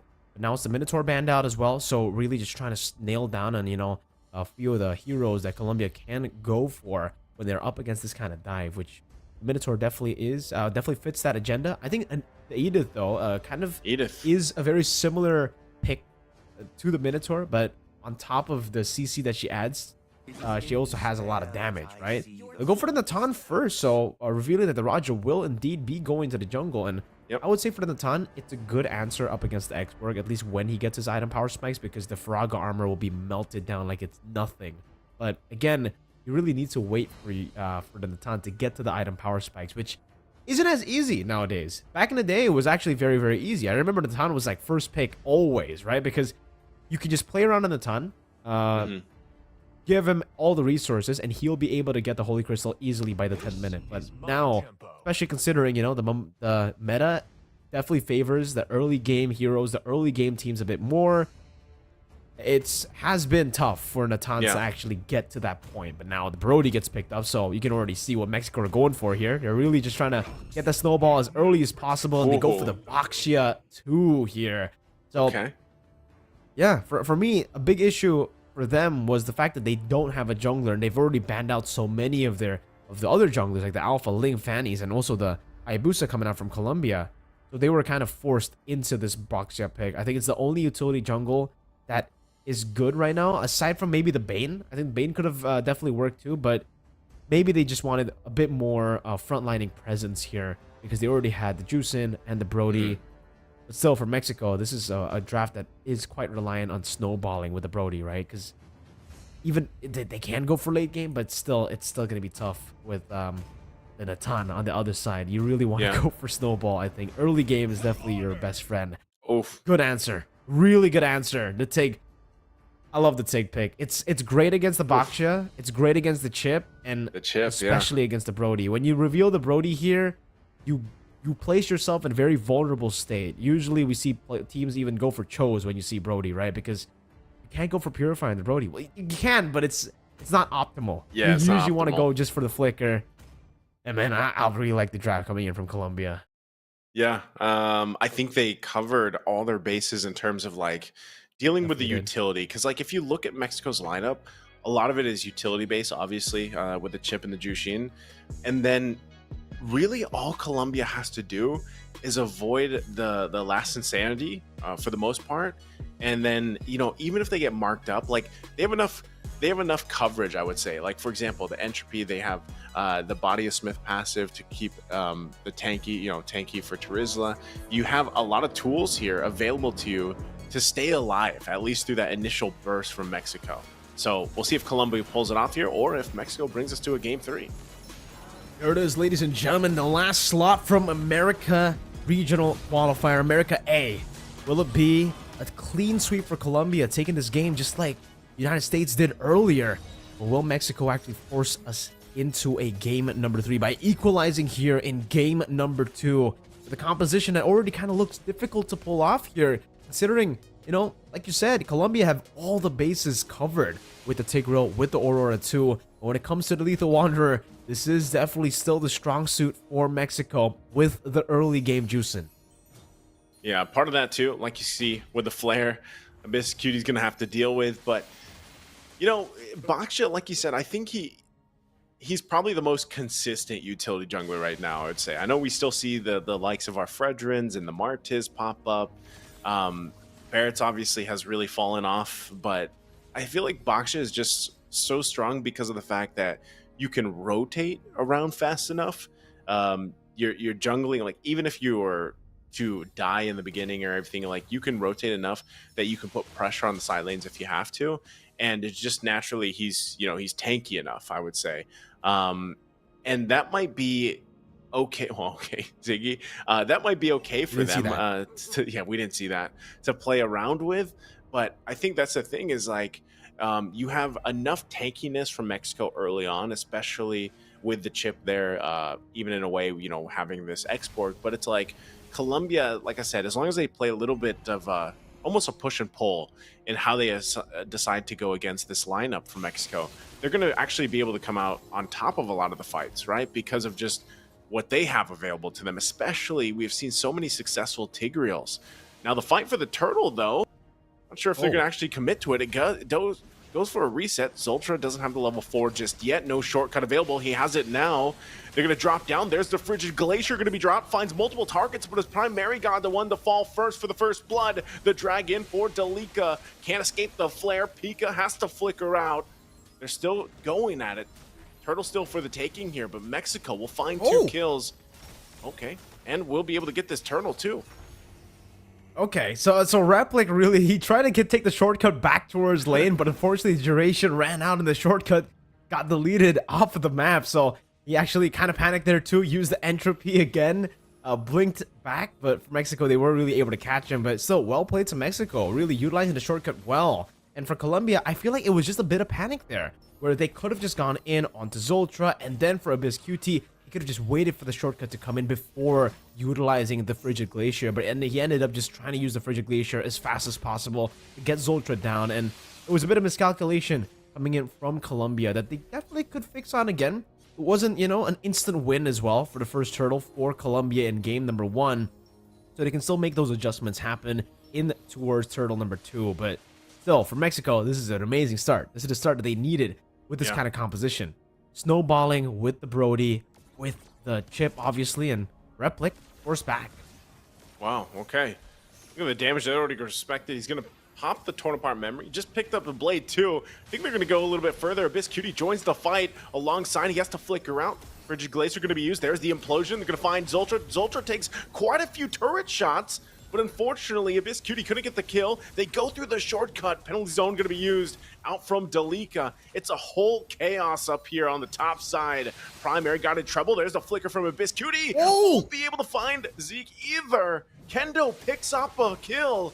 Colombia, very messy. Will they be able to find at least one? Kendo going to get targeted down, but he's so tanky himself. Replic jumps in with the entropy, and nobody goes down from Mexico. What happened to Colombia there? It was just way too chaotic, super staggered across the board in Colombia. They really need to make a decision as to who they want to go for, because everyone had their own idea of who to target. Dalika wanted to go for the 2 members under the turret, then we saw Abyss QT flickering forward to go for the other member there, and Marigot as well was chasing the people in the bush. So everybody was going for different targets, and obviously for Mexico, the fact that they were already ahead, the fact that they're also an early game skirmishing type of composition, they basically thrive off of that. And now Kendo is looking for a steal. Okay, yeah, he's not going to get it. Pops the ultimate as well, but still, this is objectives and everything else for Mexico right now. You know, now getting nearly 4,000 gold ahead against Colombia. I'm really sure where Colombia can find a win for themselves currently. You know, it looks like even for Prime Marigon, he's just kind of struggling to really find his footing right now. he's going to have to rely on the rest of the team, because look at this lead that Kendo's also building up. And this is the thing. They're going to go for this bottom side. They crash into the Delika. Has to flicker out defensively. Flare going to be used to bring him back. Pops the penalty zone defensively. But man, Colombia, you can see them really struggling here. I think at this point of the game, for Colombia, they really need to go back to plan B, which is still scale for the Natan. Zultra, though. Oh, he gets the freeze off into the implosion. Should be able to pick up the kill, and Zultra drops it down. Now they're going to fight it out. Last Insanity under the turret coming through. Abyss Cutie won't have the passive any longer. Primary God trying to pick up on Pika, but he gets away with his life, and now they're going to work on this tier 2 turret. Kendo zones everybody else down. Colombia losing a lot of map space already this early on. It's going to be really, really tough. The fact that Mexico have such a massive gold lead at this point of the game with a snowballing composition in the Brody, in the Baksha too. That's a Radiant armor built up. So already respecting the damage of Replic, despite Replic not even hitting those item power spikes yet. And I would say it's really, really good preemptive defensive building here coming in from the Mexican jungler. It does seem like Primary God, though, won't even be able to pick up his own orange buff. Oh yeah, he's not going to get that in there. Penalty zone going to be used by Delika, but that body of Smith is not going to be enough to withstand that. They go in a little bit longer. They have to force the fight, I guess, but Colombia will lose 2 in the exchange while Mexico continues to build their lead. This looks completely one-sided for this one, just like we saw in favor of Colombia in game 1. This time around for Mexico, it's their game so far, as this third turtle is just going to go in the hands of Mexico once again. And this is very dire now for Colombia. The meta favors early game compositions, right? We were talking about this in the draft as well. Despite Colombia covering all the bases, I would say the execution has just not been clean at all. It's completely different to how they played game number 1, where they understood the, job description of every single member, of every single pick in the team. And they definitely understood the limits of what they could, the team fights they could actually take. Meanwhile here, it definitely feels like they're a bit uncomfortable when they are put in a position like this, behind, up against a composition that snowballs, up against a composition that can really just punish a lot of the chaotic fights that has been happening. Ziggy, already with the beacon too, they're sieging tier 2. Wow, they're just going for it at this point. In Colombia, they're in a position where they just can't do much but watch. And that's kind of the downside here. Like we mentioned, even with this Natan pick, you need a lot of time for Replic to build up, and just seems like Mexico is not going to give them that opportunity. They're going to take everything they can right now, at least in these tier 2s. Next focus is this mid lane. Colombia trying to hold it together the best they can. Astro won't be able to find his own setup that they're looking for, and that's the turret going down here. They're also probably going to lose this purple buff. So I don't think really Colombia has much space to work with at all. They're nearly at a 10,000 gold deficit against Mexico. So, we talked about this lineup a lot. Especially with the draft that Colombia had here, and that it was going to be good against Zultra's chip, but so far Zultra has been doing very well on the chip this time around, and just it's actually this one been the layering of ultimates from Mexico. The last Insanity, even the beacon, sometimes Ziggy might be a little trigger happy on the beacon, but a lot of times he's able to at least get someone with a flare and bring them back. So great setups here from Mexico, great positioning, and they're just waiting for this next lord in 10 seconds. Have all the time in the world, especially considering they have a chip too. So technically they can actually play around the other side while some of the members start hitting the Lord. So they can actually somehow prevent the Natan even from farming with the chip here. And you can already see that happening. With the chip, Zultra is staying up top, waiting for Natan to overstep just a bit for him to go for a shortcut. Right as they get the Lord. If they get this team fight up top, by the way, right as they get the Lord, this might just be game, because again, they need the Natan to still stay alive here if they want to make the defense possible. I don't know if my eyes are lying to me there, but I think Ziggy just picked up a Thunderbelt on the Juicin. On the Juicin. Yeah, I mean, Thunderbelt's been massive for every single pick. We've seen so many different heroes just pick up Thunderbelt. And at this point, we have 2 Thunderbelts on the team for Mexico. We have one for Chip. We have one for Juicin too. After the Ice Queen one, straight into the Thunderbelt. An interesting build for sure.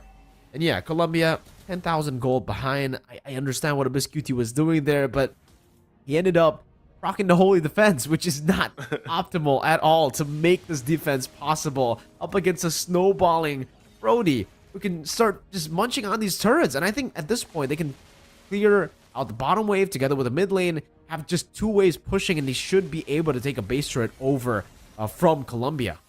Whew, okay, Replic gonna use that entropy already. Last Insanity on the turret.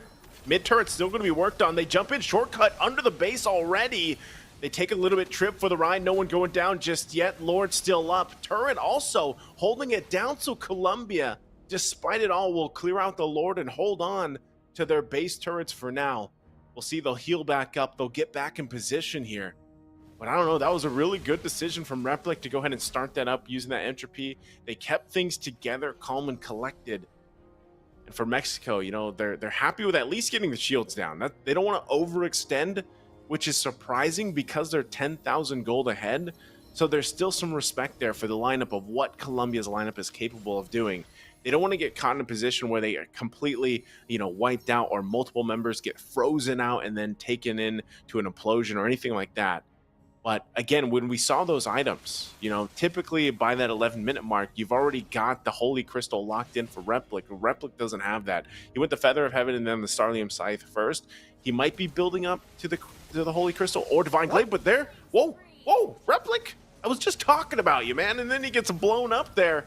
So now they're on the run, on the retreat. I don't think Abyss Cutie's going to be able to escape either. Has the passive. It's going to be popped, but the rest of the team jumps in. Penalty zone, there's the implosion. But unfortunately, they don't have Replic to fight this out with them. So they'll get punished time and time again throughout the fight. They're still going to be working on this turret here with that shortcut up, taking the shots from the turret. Finally goes down. They've got 2 members left up. Can Mexico end this one and take it to a game 3 already? Waiting for these waves to push in. But Replic finally back up. Still got the numbers advantage. They're going to drag Dalika back. He can't escape this one. He takes a ton of damage and will fall, and there's the last Insanity 2. It looks like Mexico is going to do it in 12.5 minutes and take us to a game 3. Just as expected, all the way from game number 1. We were talking about how this series was meant to be close, and it turns out game number 1, it was a stomp, but Mexico can do the exact same thing in game number 2. Just through adjustments, through also prioritizing the early game over the later stage of the game, playing towards the meta and going for these turtles, they took the game even faster, I would say, right? I mean, even more dominant than how Colombia were able to get the job done in game number 1. So, well played to Mexico, really reading between the lines here to find a way to take the game, and it all started with the first turtle, with how they were actually able to stagger some of these abilities and the teleports coming in. Because it wasn't a full combo from Colombia. That was definitely what they were hoping for, right? For Colombia, waiting for the shortcut to happen, waiting for everyone to come in the penalty zone, straight into the implosion, into the Frigid Glacier as well. But all of that was mistimed, and this was really the biggest mistake, I would say, for Colombia. The fact that they already lost the initial fight with the shortcut coming down up top, and they still decided to try to force a fight, but none of them were on the same page. Everybody was doing their own thing. Marigot was chasing in the bottom part of the top lane fight, and then the rest of them were still under the turret. And here we did see a few good combos, I guess, right, with initiations and landing onto 4, but at that point they're just way too behind. And honestly, at this point, I really wonder why they actually are still going for these team fights, right? Because they still have the base turret there to try to go for the defense. They still have so many ways to actually fight, and at least prolong the game, delay the game a bit later. But still, for Colombia, they just constantly decided to fight. And if they do want to fight, this definitely isn't the composition to go for to fight in the early game, right? They definitely still needed to wait for the mid game. They definitely needed to hit those power spikes under the ton. And yeah, you were talking about Replic. You were talking about how he needed the Holy Crystal already by the 11th minute. That's usually the normal timer for an ton to get it. But just as you say that, he gets picked off. I don't know if that's the caster curse just working, you know, instantaneously there. Just as you mention him, he disappears, gets taken off the board. But it's some unfortunate stuff for Colombia. It definitely feels like they're just not comfortable with the composition that needs to wait for power spikes. And for Mexico, they make the chip work for the second time this time. They were able to make it work in their previous win, their previous match win. And now they did it again with the chip. Just really solid performance overall, despite already, by the way, putting themselves in quite a vulnerable spot with a Brody, with the chip, obviously. And with the last pick Boxia up against this kind of composition, they can actually just chain CC you and punish you. It was just Mexico outclassing Colombia through execution. Yeah, and when we, I guess when you look at game one and then you look at this for game two, they both had their advantages with the lineups that they had, and they executed it well.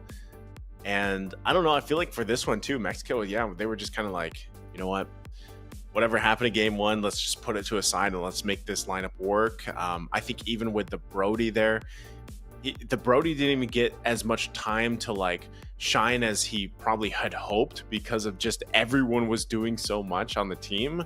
And as we look at Kendo here getting the MVP again, this pick, I mean, think about the contrast between his first game when it was the Roger, right? The Roger that he had, and then he goes to the Baksha here.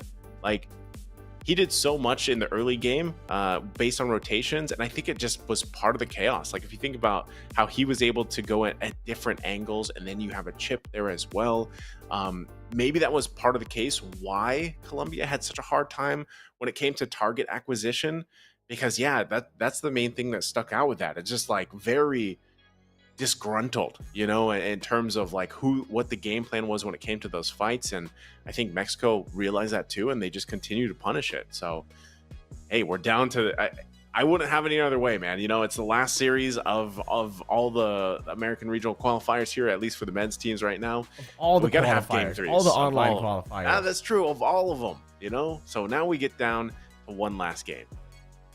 Can only end this way, right? For all the ending technically to all the online qualifiers, and we'll get a game number 3. We saw Mexico adjust after game number 1. Will we see Colombia adjust after game number 2? We'll find out after this short break.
The American Regional Qualifiers couldn't have ended any other way, and to end not just the American Regional Qualifiers, but all of the online qualifiers, our final match will go all the way to a full 3-game series with, again, Colombia stomping Mexico in game number 1, and then Mexico returning the favor in game number 2. And usually, Naisu, that's what sets up for a very climactic ending, right? A 30-minute banger of a game where both of them just keep on going back and forth, comebacks left and right. 5 lords, 30 minutes. 5 lords. maybe we get to 70 the minutes. point. Make it 15 lords. Let's not go there. You know, I don't know I wonder what the statistic is like. What's the game right now? Because for ISF we had the game with the fastest time. Like, what is the game with the longest time for ISF? Like, if we can get the shortest time, we can also get the longest, right? We had the shortest game of MLBB, and I believe the people who did it are actually watching right now or watch partying together. So shout out to them if they actually are watching. Team USA. Team Freedom. Right, at that Team point, Freedom. with the way that they played. But yeah, back to this, man. Because of the fact that game 1 and game 2 were both pretty much like one-sided for both teams, like, where do you even go for the adjustment, you know, from here? Because I feel like with what we saw Mexico struggle with in game 1, it was the same thing for game 2 for Colombia, you know, and you can see them, they are going to flip sides. So maybe that's part of it, where it's like, yeah, we want that blue side, man. You know, we want that statistically better side for now. But you can see even some of the bans obviously still going to be very similar, but Colombia this time around, they don't want to deal with the chip. So it is banned out, and Mexico didn't want to deal with that ZAS that they had to deal with in game 1. So they banned this out. So I'm wondering, like, Colombia, and at least for them, what do they want to do this time around? Obviously, mid lane is going to be very different because of the fact you won't see the Jushin this time. You won't see that Zask. They're still going for those assassin picks, obviously, to ban those out. The Fanny, the Ling, the Hayabusa. First pick, Ruby. We picked that up for Colombia. And it looks like this could possibly be, I'm not sure if they'll switch it, but maybe this ends up being Replic. Is this Replic going to be the gold lane Ruby? Yeah, I think there's a big chance of the Ruby actually going to the gold lane, right? It's one of the only heroes that can actually be flexed in 3 different roles: XP, Roam, and Gold, and that's why it's just so prio. It was actually banned out in game 1 and game number 2, and finally it gets left open here in game number 3, but they give over some massive picks to Mexico. That's an alpha pick for Kendo. It's a comfort as well. And also, that's the Roger for Rakpid. The bad part about the alpha together with the Roger is the fact that you can't use the Roger as flex anymore, but still, like we've been talking about, you know, the Roger, it's solid as a gold laner, and you already have an amazing jungler as well in the alpha. So yeah, for Colombia at this point, there's some ways to try to go up against this, right? They can go for the Terizla again, which is a great answer still. But it will kind of impact where the Ruby will go, because then we'll only have 2 more roles where it can be flexed. Still, though, I think it's a good decision to go for the Terizla to take away from Mexico, because, again, if they already have the Alpha and the Roger, I think definitely they're going to be looking for big setters. The Terizla definitely still fits in there. We get a Khalid instead, which is a pick that we haven't seen at all in the entirety of the American Regional Qualifier. I'm trying to, I'm looking real quick because I feel like I saw this somewhere, at least on one of the picks. I'm not sure if it was Colombia that brought this to the table, maybe on one of the games, but I remember just seeing the Khalid the frame being up. So either way, it's not a hero we see often, you know, for the most part. And I can only think of a handful of actually competitive players, and even in different tournaments, that will play the Khalid. But this is interesting that it gets picked up, because there it is. Terizla is actually going to be locked in here from Mexico. So because of the fact that now, you know, it is maybe there's also, because I was thinking, you know, Replic, is he going to play the Ruby in the gold lane? But because of the carry locked in there, so they kind of go that route. Now, you know, all right, Ruby's at least going to go into the Roam. So with this, I'm still wondering what is going to be their mid lane option, because Mexico might target this in now. There's no way, like, Khalid can't jungle, can he? Like, I'm sure he's going to the XP lane. No, it has to. There's no way, right? Has to be XP. I really don't think there's a way for the Khalid to go into the jungle, right? I mean, technically, if they want to, they can still flex it out. But again, this is why I'm kind of concerned as to the Khalid and the carry pick.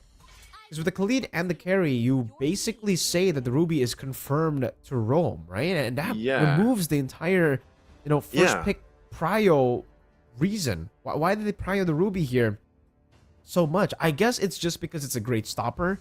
But even then, for Mexico, the Spear of Alpha isn't really stoppable with the Don't Run Wolf King, and the Terizla ult is also not stoppable, right? The only guy that you can technically stop here from going in is the Roger. If he tries to jump in with Lycan Pounce, and then right after he comes out, you can Don't Run Wolf King him. But yeah, definitely already going to be very tough, especially considering Mexico are getting rid of the Xborg. So I guess they're expecting a jungle Xborg here, or yeah, I don't know. At this point with the Xborg ban, that leads me to believe that we don't know where the Khalid is gonna go. It should be XP. Should be they XP. ban an Xborg, right? It could be an Xborg jungle ban, but is it really possible for the Khalid to be flexed into the? I don't think so. I would assume it's going XP. And just I had to check. So Colombia they did play the Khalid. That was against Dominican Republic in the group stage. It was in the jungle, right? Yeah, it was not in the jungle. They had a Fanny at that time. Okay. So we're just going to assume, it is going where we think it is, XP lane. They still kind of narrowed down some of the mid lane options, obviously, still here. They took out the Vexana. So for Mexico, we might see them go ahead and pick their mid lane pick here. They also need a roam, and there's still quite a bit left on the table, too. I mean, even the Hylos that has been banned out a couple times. Like, I'm not sure if you would actually want to put that in the roam here for Mexico, but Valentina's still open, so they'll go ahead and lock that in. Solid option to go for there with the Vexana ban and the Valentina pickup already for Mexico. Now they have a lot of different ultimates to go for too, right? The Khalid ult, that Raging Sandstorm. Yep. We have even the I'm Offended, and this kind of forces Colombia to not go for any more big ultimates, because I think the plan was maybe they wanted to go for a Tigreal or an Edith, but this would give Mexico just so much more added value in their composition. And I'm actually struggling myself to actually think about what they want to go for at this point, because it almost feels like Mexico have the better composition already, and we haven't really even seen the last two picks coming in from Colombia. For sure, we're just gonna need a mage and a roam, right? Those are a mage and a jungle. They go for the Julian, and they go for the Grok, so it's a Ruby mid, or a Khalid jungle and a Julian mid. Still possible. I guess we'll find out, nice. So at this point, we're just going to have to find out. We'll see what they end up doing. Because, again, we've seen teams do this so often, and that's why it throws us off a little bit for the draft, because teams often in Iesf, they switch roles, on the fly. Kaj is going to be picked up by Mexico here. So we got to see Astro play that previously, and now it's going to be Mexico. So it looks like, okay, Astro's going to be here on the Ruby. Replic is going to be playing the carry, so he's not taking that. And then, of course, you have Abyss Cutie is actually going to be on the Grok here. Is that actually happening? So, and then Julian, too. I mean, obviously, Julian has been a great pick. I think it is one of the highest win rates right now in terms of heroes that throughout the qualifiers. So this is just a very interesting lineup from Colombia. When I look at Mexico's lineup, it's a little more standard. You know what to expect from it. You know how it's going to be able to scale up really well, work well too. You already have good threat just because you have a Kaja alone. But I'm just wondering if Colombia's lineup, and especially with this Khalid, who we don't see often, how great it is to be able to go like 1v1. You have great sustainability. You can heal up. The Raging Sandstorm is a great setup tool, plus paired up with a Grok, so we'll see. We'll see indeed. Ladies and gentlemen, game number 3 to decider as to who will qualify to WEC 24. Still both Mexico and Colombia on the road to Riyadh. But unfortunately for one of these teams, that road will end. For another, they will be able to go to Riyadh to represent their nation there. And right now, Kendo, clear super fast already. You can already see purple buff into the orange buff here, and it's because of the peel, or sorry, the I would say the leash coming in from Zultra. So Zultra on the Kaja is actually an amazing pick as well, right? Because you can actually go through Abyss QT's Power of Nature. It's also a good way to set up for a punish towards Prime Marigon. Yeah, I'm wondering too, you know, with like how often do you see the mid lane Grok? I can see, I remember us seeing this in MWI, you know, Yep. but you don't see that often. And with this, they're going for just this pure like setup potential between Astro and Abyss Cutie. I mean, even to Delika to an extent, but like that's the thing. You need some time to be able to build up for Replic. Traditionally, for this carry, it does take quite a bit of time. Now, maybe you're just relying on Prime Marigot. Julian, that's one of the great things about him is just the amount of damage he does early on. And usually, that's what I'm saying. Like, you see the Julian paired up with another good burst or at least like damage dealer, magic damage dealer in the mid lane so that you can work synergistically with each other's kits and even the item path, because typically you see the Julian build the Genius Wand. But I don't know. There's just a lot of crowd control that Colombia has. I'm just wondering if they'll have enough firepower once those crowd controls are expended. You can see here, though, the poke is pretty good, though. Delika gonna take the penalty zone, takes a ton of shots. Ooh. There's the knock with the enhanced chains. They get the flicker out. There's the sandstorm, though. They're gonna go in a little bit further. Ziggy still gonna be alive, goes in with a wild charge. They're fighting it out a little bit longer. He's actually still gonna be able to survive the whole exchange, and Delika will go down. Whoa. Mexico grabs one. There's the Divine Judgment gonna be used, and then they fight back with it. Kendo will grab the kill. Mexico, again, taking everything in the exchange against Colombia. Well played to Mexico. All that time in the bottom side, they were actually able to bait, you know, Prime Marigot to join in the skirmish, and they were able to win it out in the end. Really well played to Ziggy there, flickering out of the wild charge. Yeah. His own wild charge didn't connect, but we won't talk about that, right? The fact that they were able to take the win there. And also, Kendo, using that diversion from the rest of the team to take the turtle and then rotating over into the bottom lane to Zultra there with the Divine Judgment, and great maneuvers by Kendo, because a lot of times after getting the turtle, you would already see that as a win. You wouldn't really rotate down below, but again, the decision making just is so much clearer compared to game number 1.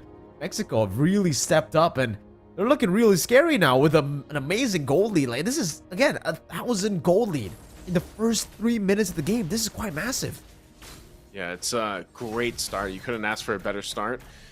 Spear of Alpha going to be used, but I think part of this too, again, is just playing around the fact that you've got a Kaja. Kaja, the Divine Judgment, especially when the flicker is available, it's most likely Zultra going to be making that play, pressing the situation here. And you can see Ziggy is preferring to take the wild charge, at least for now. A lot of heavy wave cutting happening here, down in the XP lane, of course. But they'll get spotted out and they'll have to go ahead and get out of there. They knew that also that Kendo was there, and I think that's part of the thing for Colombia is, you know, getting back some of this gold, evening it out a little bit, not letting it get too out of hand. Zultra, though, won't be able to go in. Actually flickers in with the Divine Judgment. There's the knockup 2 into the Spear of Alpha, and Prime Marigot won't be able to survive that one. But the rest of the team now showing up from Colombia. They get a couple flickers out into the Raging Sandstorm, going to find Kendo, but they don't have enough firepower as they get forced out of the Turtle Pit. And now Mexico in control once again will be taking the Turtle, the second one of the game. That's why the suppression is such a good tool to have here in these skirmishes. Even if you're a Grok, you're going to be caught by the Divine Judgment anyways. And here at the bottom lane, Spear of Alpha again onto Delika. Oh, he's going to just solo kill him. I did not expect that. I thought maybe Delika could have, you know, healed back up. There was no CC to be seen there, especially after Kendo used the Spear of Alpha. But hey, a kill's a kill. And now Kendo's 3-0. He was already a level up earlier, and now with the kill, he's going to be massively ahead. And now they're going to take a turret down below too. Oh man, everything just stacking up to that snowball from Mexico. Well, what are they up to here? Again, Colombia, I think they're at a point where it's like, yeah, we just got to get a pick off. We got to get on the board here. You know, it's 3,000 that we're falling behind. We got no kills, we got no turrets, and now in the mid lane, once again, Abyss Cutie gonna be in trouble. Enhanced Chains comes down. They find the stun. Kendo's gonna be the one to fall. So Abyss Cutie still able to survive. There's Divine Judgment through the wall. They're going to return it with a wild charge too. Raging Sandstorm going to find multiple members. Zoltra goes down, but it's terrible for Colombia as now they get swaddled down a little bit further. Good try to dodge it, but Pika comes up to clean the kill, but not before Primary God will pick one up as well. Still able to get that lethal ignition down with the enhanced sword, but man, was it tough for Colombia. Really trying to force out these skirmishes, and in the end, they were able to get a shutdown at least on Kendo, so it wasn't that bad in the end, right? They were still able to get the gold lead down from 3,000 just to 2,400, and I guess that's still something. The fact that, you know, they were able to get the kill on to Primary God as well is pretty solid. I like the fact that they got that on at least the Prio member on their team, but for Astro, at this point, it's still going to be really, really tough to, you know, stop any of these initiations on the Ruby Rapid. Astro going to bring him in, but they didn't know that Zoltra was there too. He's going to go in and drag Replic to his death.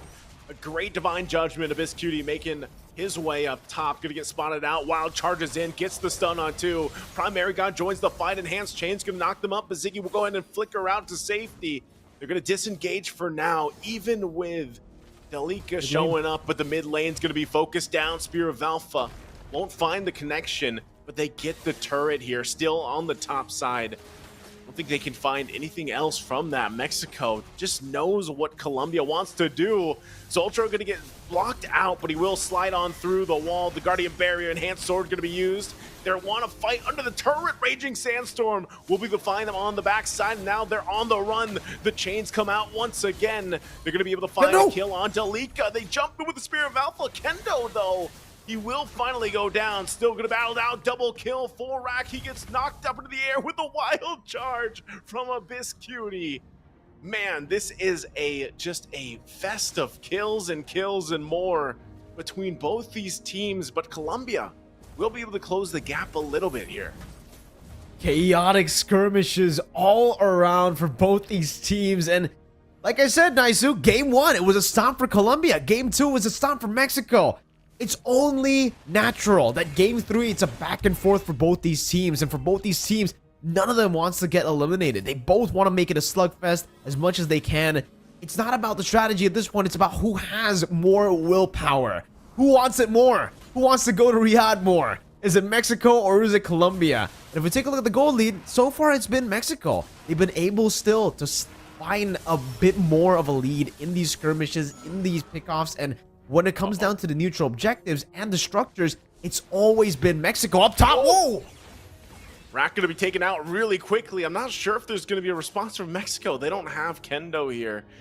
And that's exactly it. Who wants it more? Who wants to go to the Riyadh more and join the United States from this group?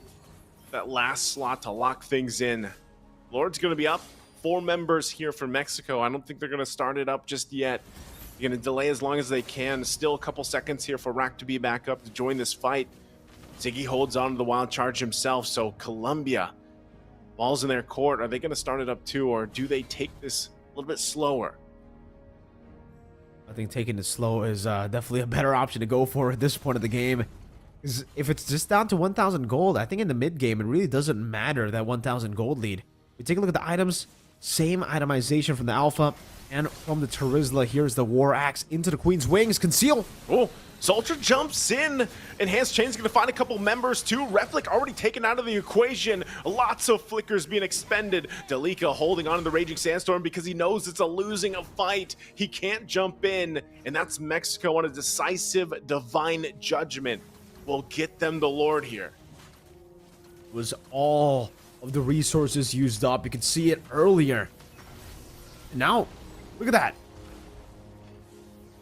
They're still going to be able to utilize so much more Naisu here. Yeah. On top of the fact that the resources that they've used up, all the flickers, even the Purify used up there into that skirmish earlier. And like you said, good targeting. Solid stuff from Mexico. Is now, they look to go for the siege here. Zoltra has Divine Judgment. Oh, they're going to lock them down under this turret. Zoltra going to get punished alongside Kendo. What were they doing there? Colombia will punish a mistake from Mexico. All that for the tier 2. And this just pretty much negates this charge in with the Lord. Mexico with a big mistake. Back and forth. Back to just a 1,000 gold lead despite the massive lead that Mexico had. And I gotta agree with you. What were they doing? The Lord was in the bottom lane. There's no real reason for them to dive that deep for a tier 2 because they will have more waves coming down. They really didn't need to rush that. You can already see though that the pressure is getting to both of them, right? Both making some crucial mistakes, but it makes for one hell of an entertaining game, that's for sure. Nice and at the 11th minute, it's still anyone's game to take.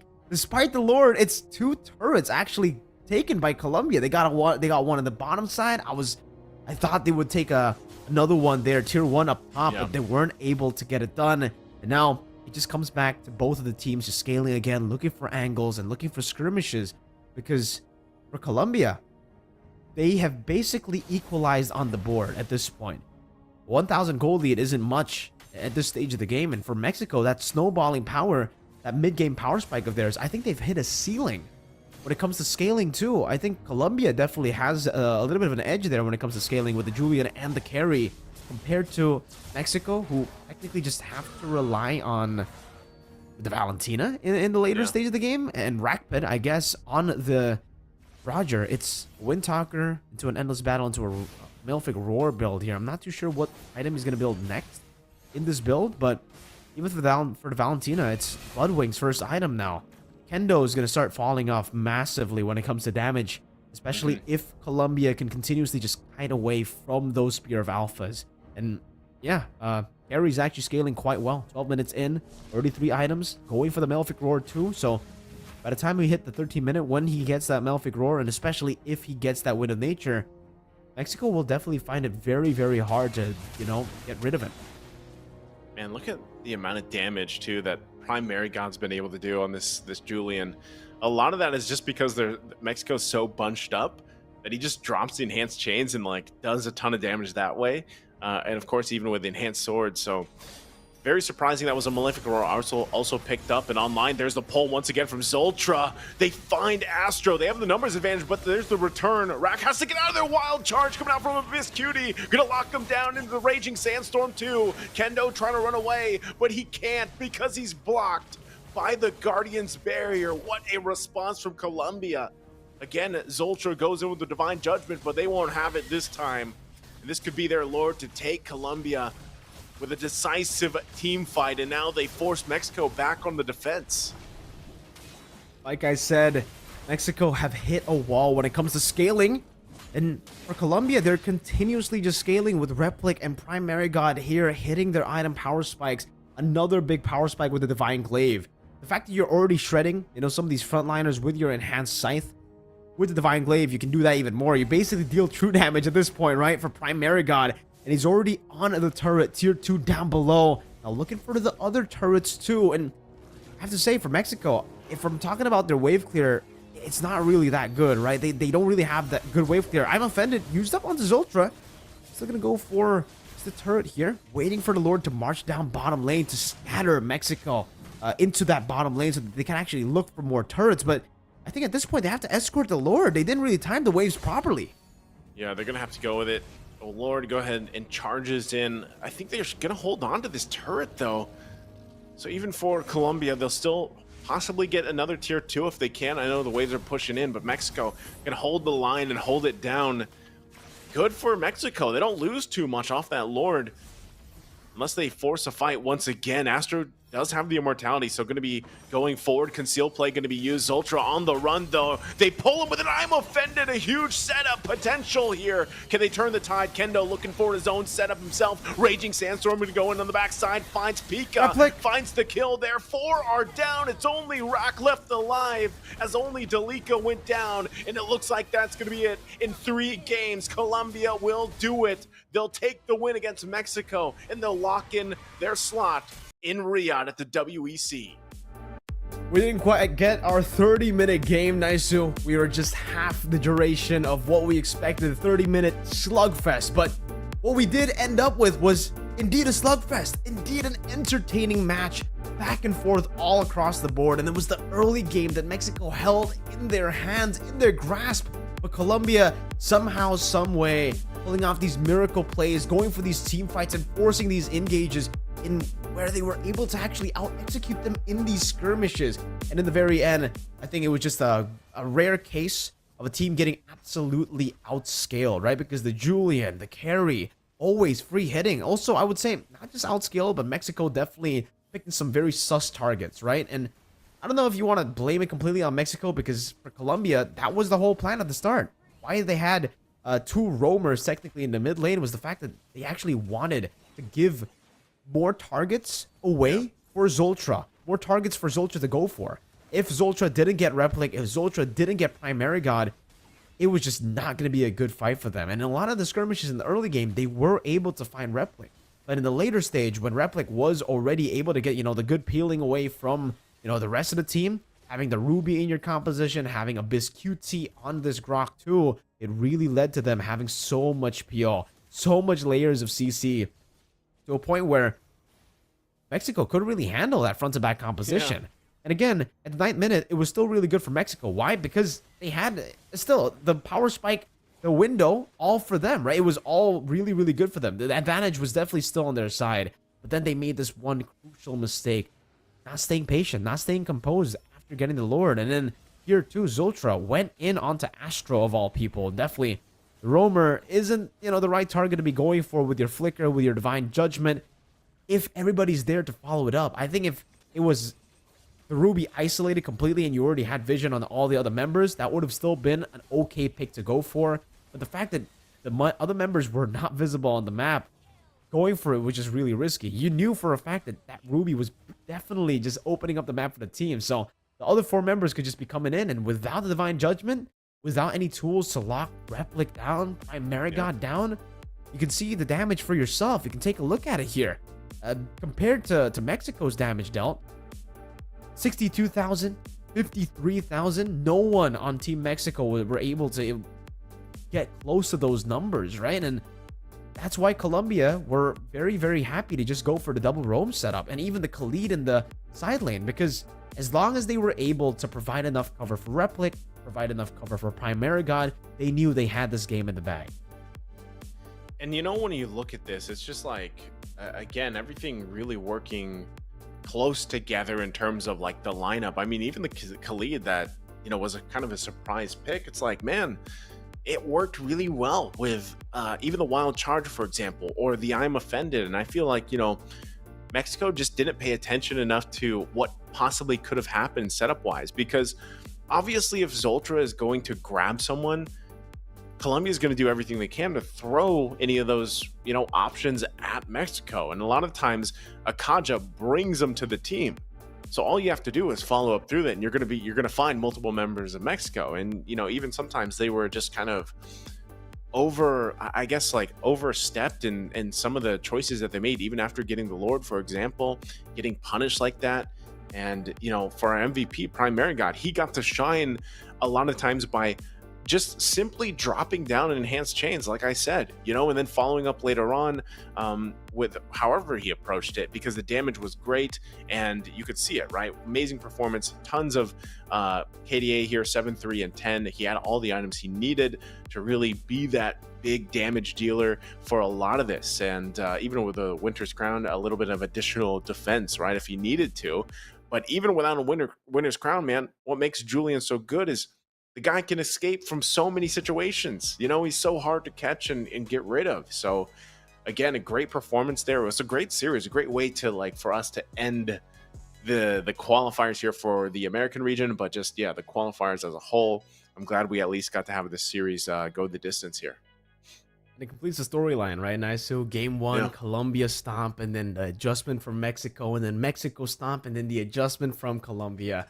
Maybe if only we got like a best of 5 instead of a best of 3, then we would see this back and forth all over again the whole time. But man, it's been an amazing regional qualifier here for America, right? We were able to cast for Asian regional qualifiers, and the very first one was the African regional qualifiers. Yep. And I think for me personally, this has got to be the most enjoyable one. We got to see a whole lot new, regions, new countries shine in the American regional qualifiers here, showing the world that, hey, they're here to play too. They're here to play Mlbb, and they're here to be contenders, because who would have thought that Colombia will be making it towards the main event here. We're going to be seeing a new nation again represented Can't wait. at the WEC 24. Can't wait, man. It's been a heck of a time doing all these online qualifiers. Like I said, I know we didn't get to do the European one, but we'll eventually see the teams that secure that spot over in Riyadh as well. And it's been great. We have like one more stop left, at least for the offline. Well, we've wrapped up all the online qualifiers, so can't wait to see exactly how they adjust, because again, there's quite a bit of time leading to that point, and we know that the meta will shift a little bit more, from what we saw here today.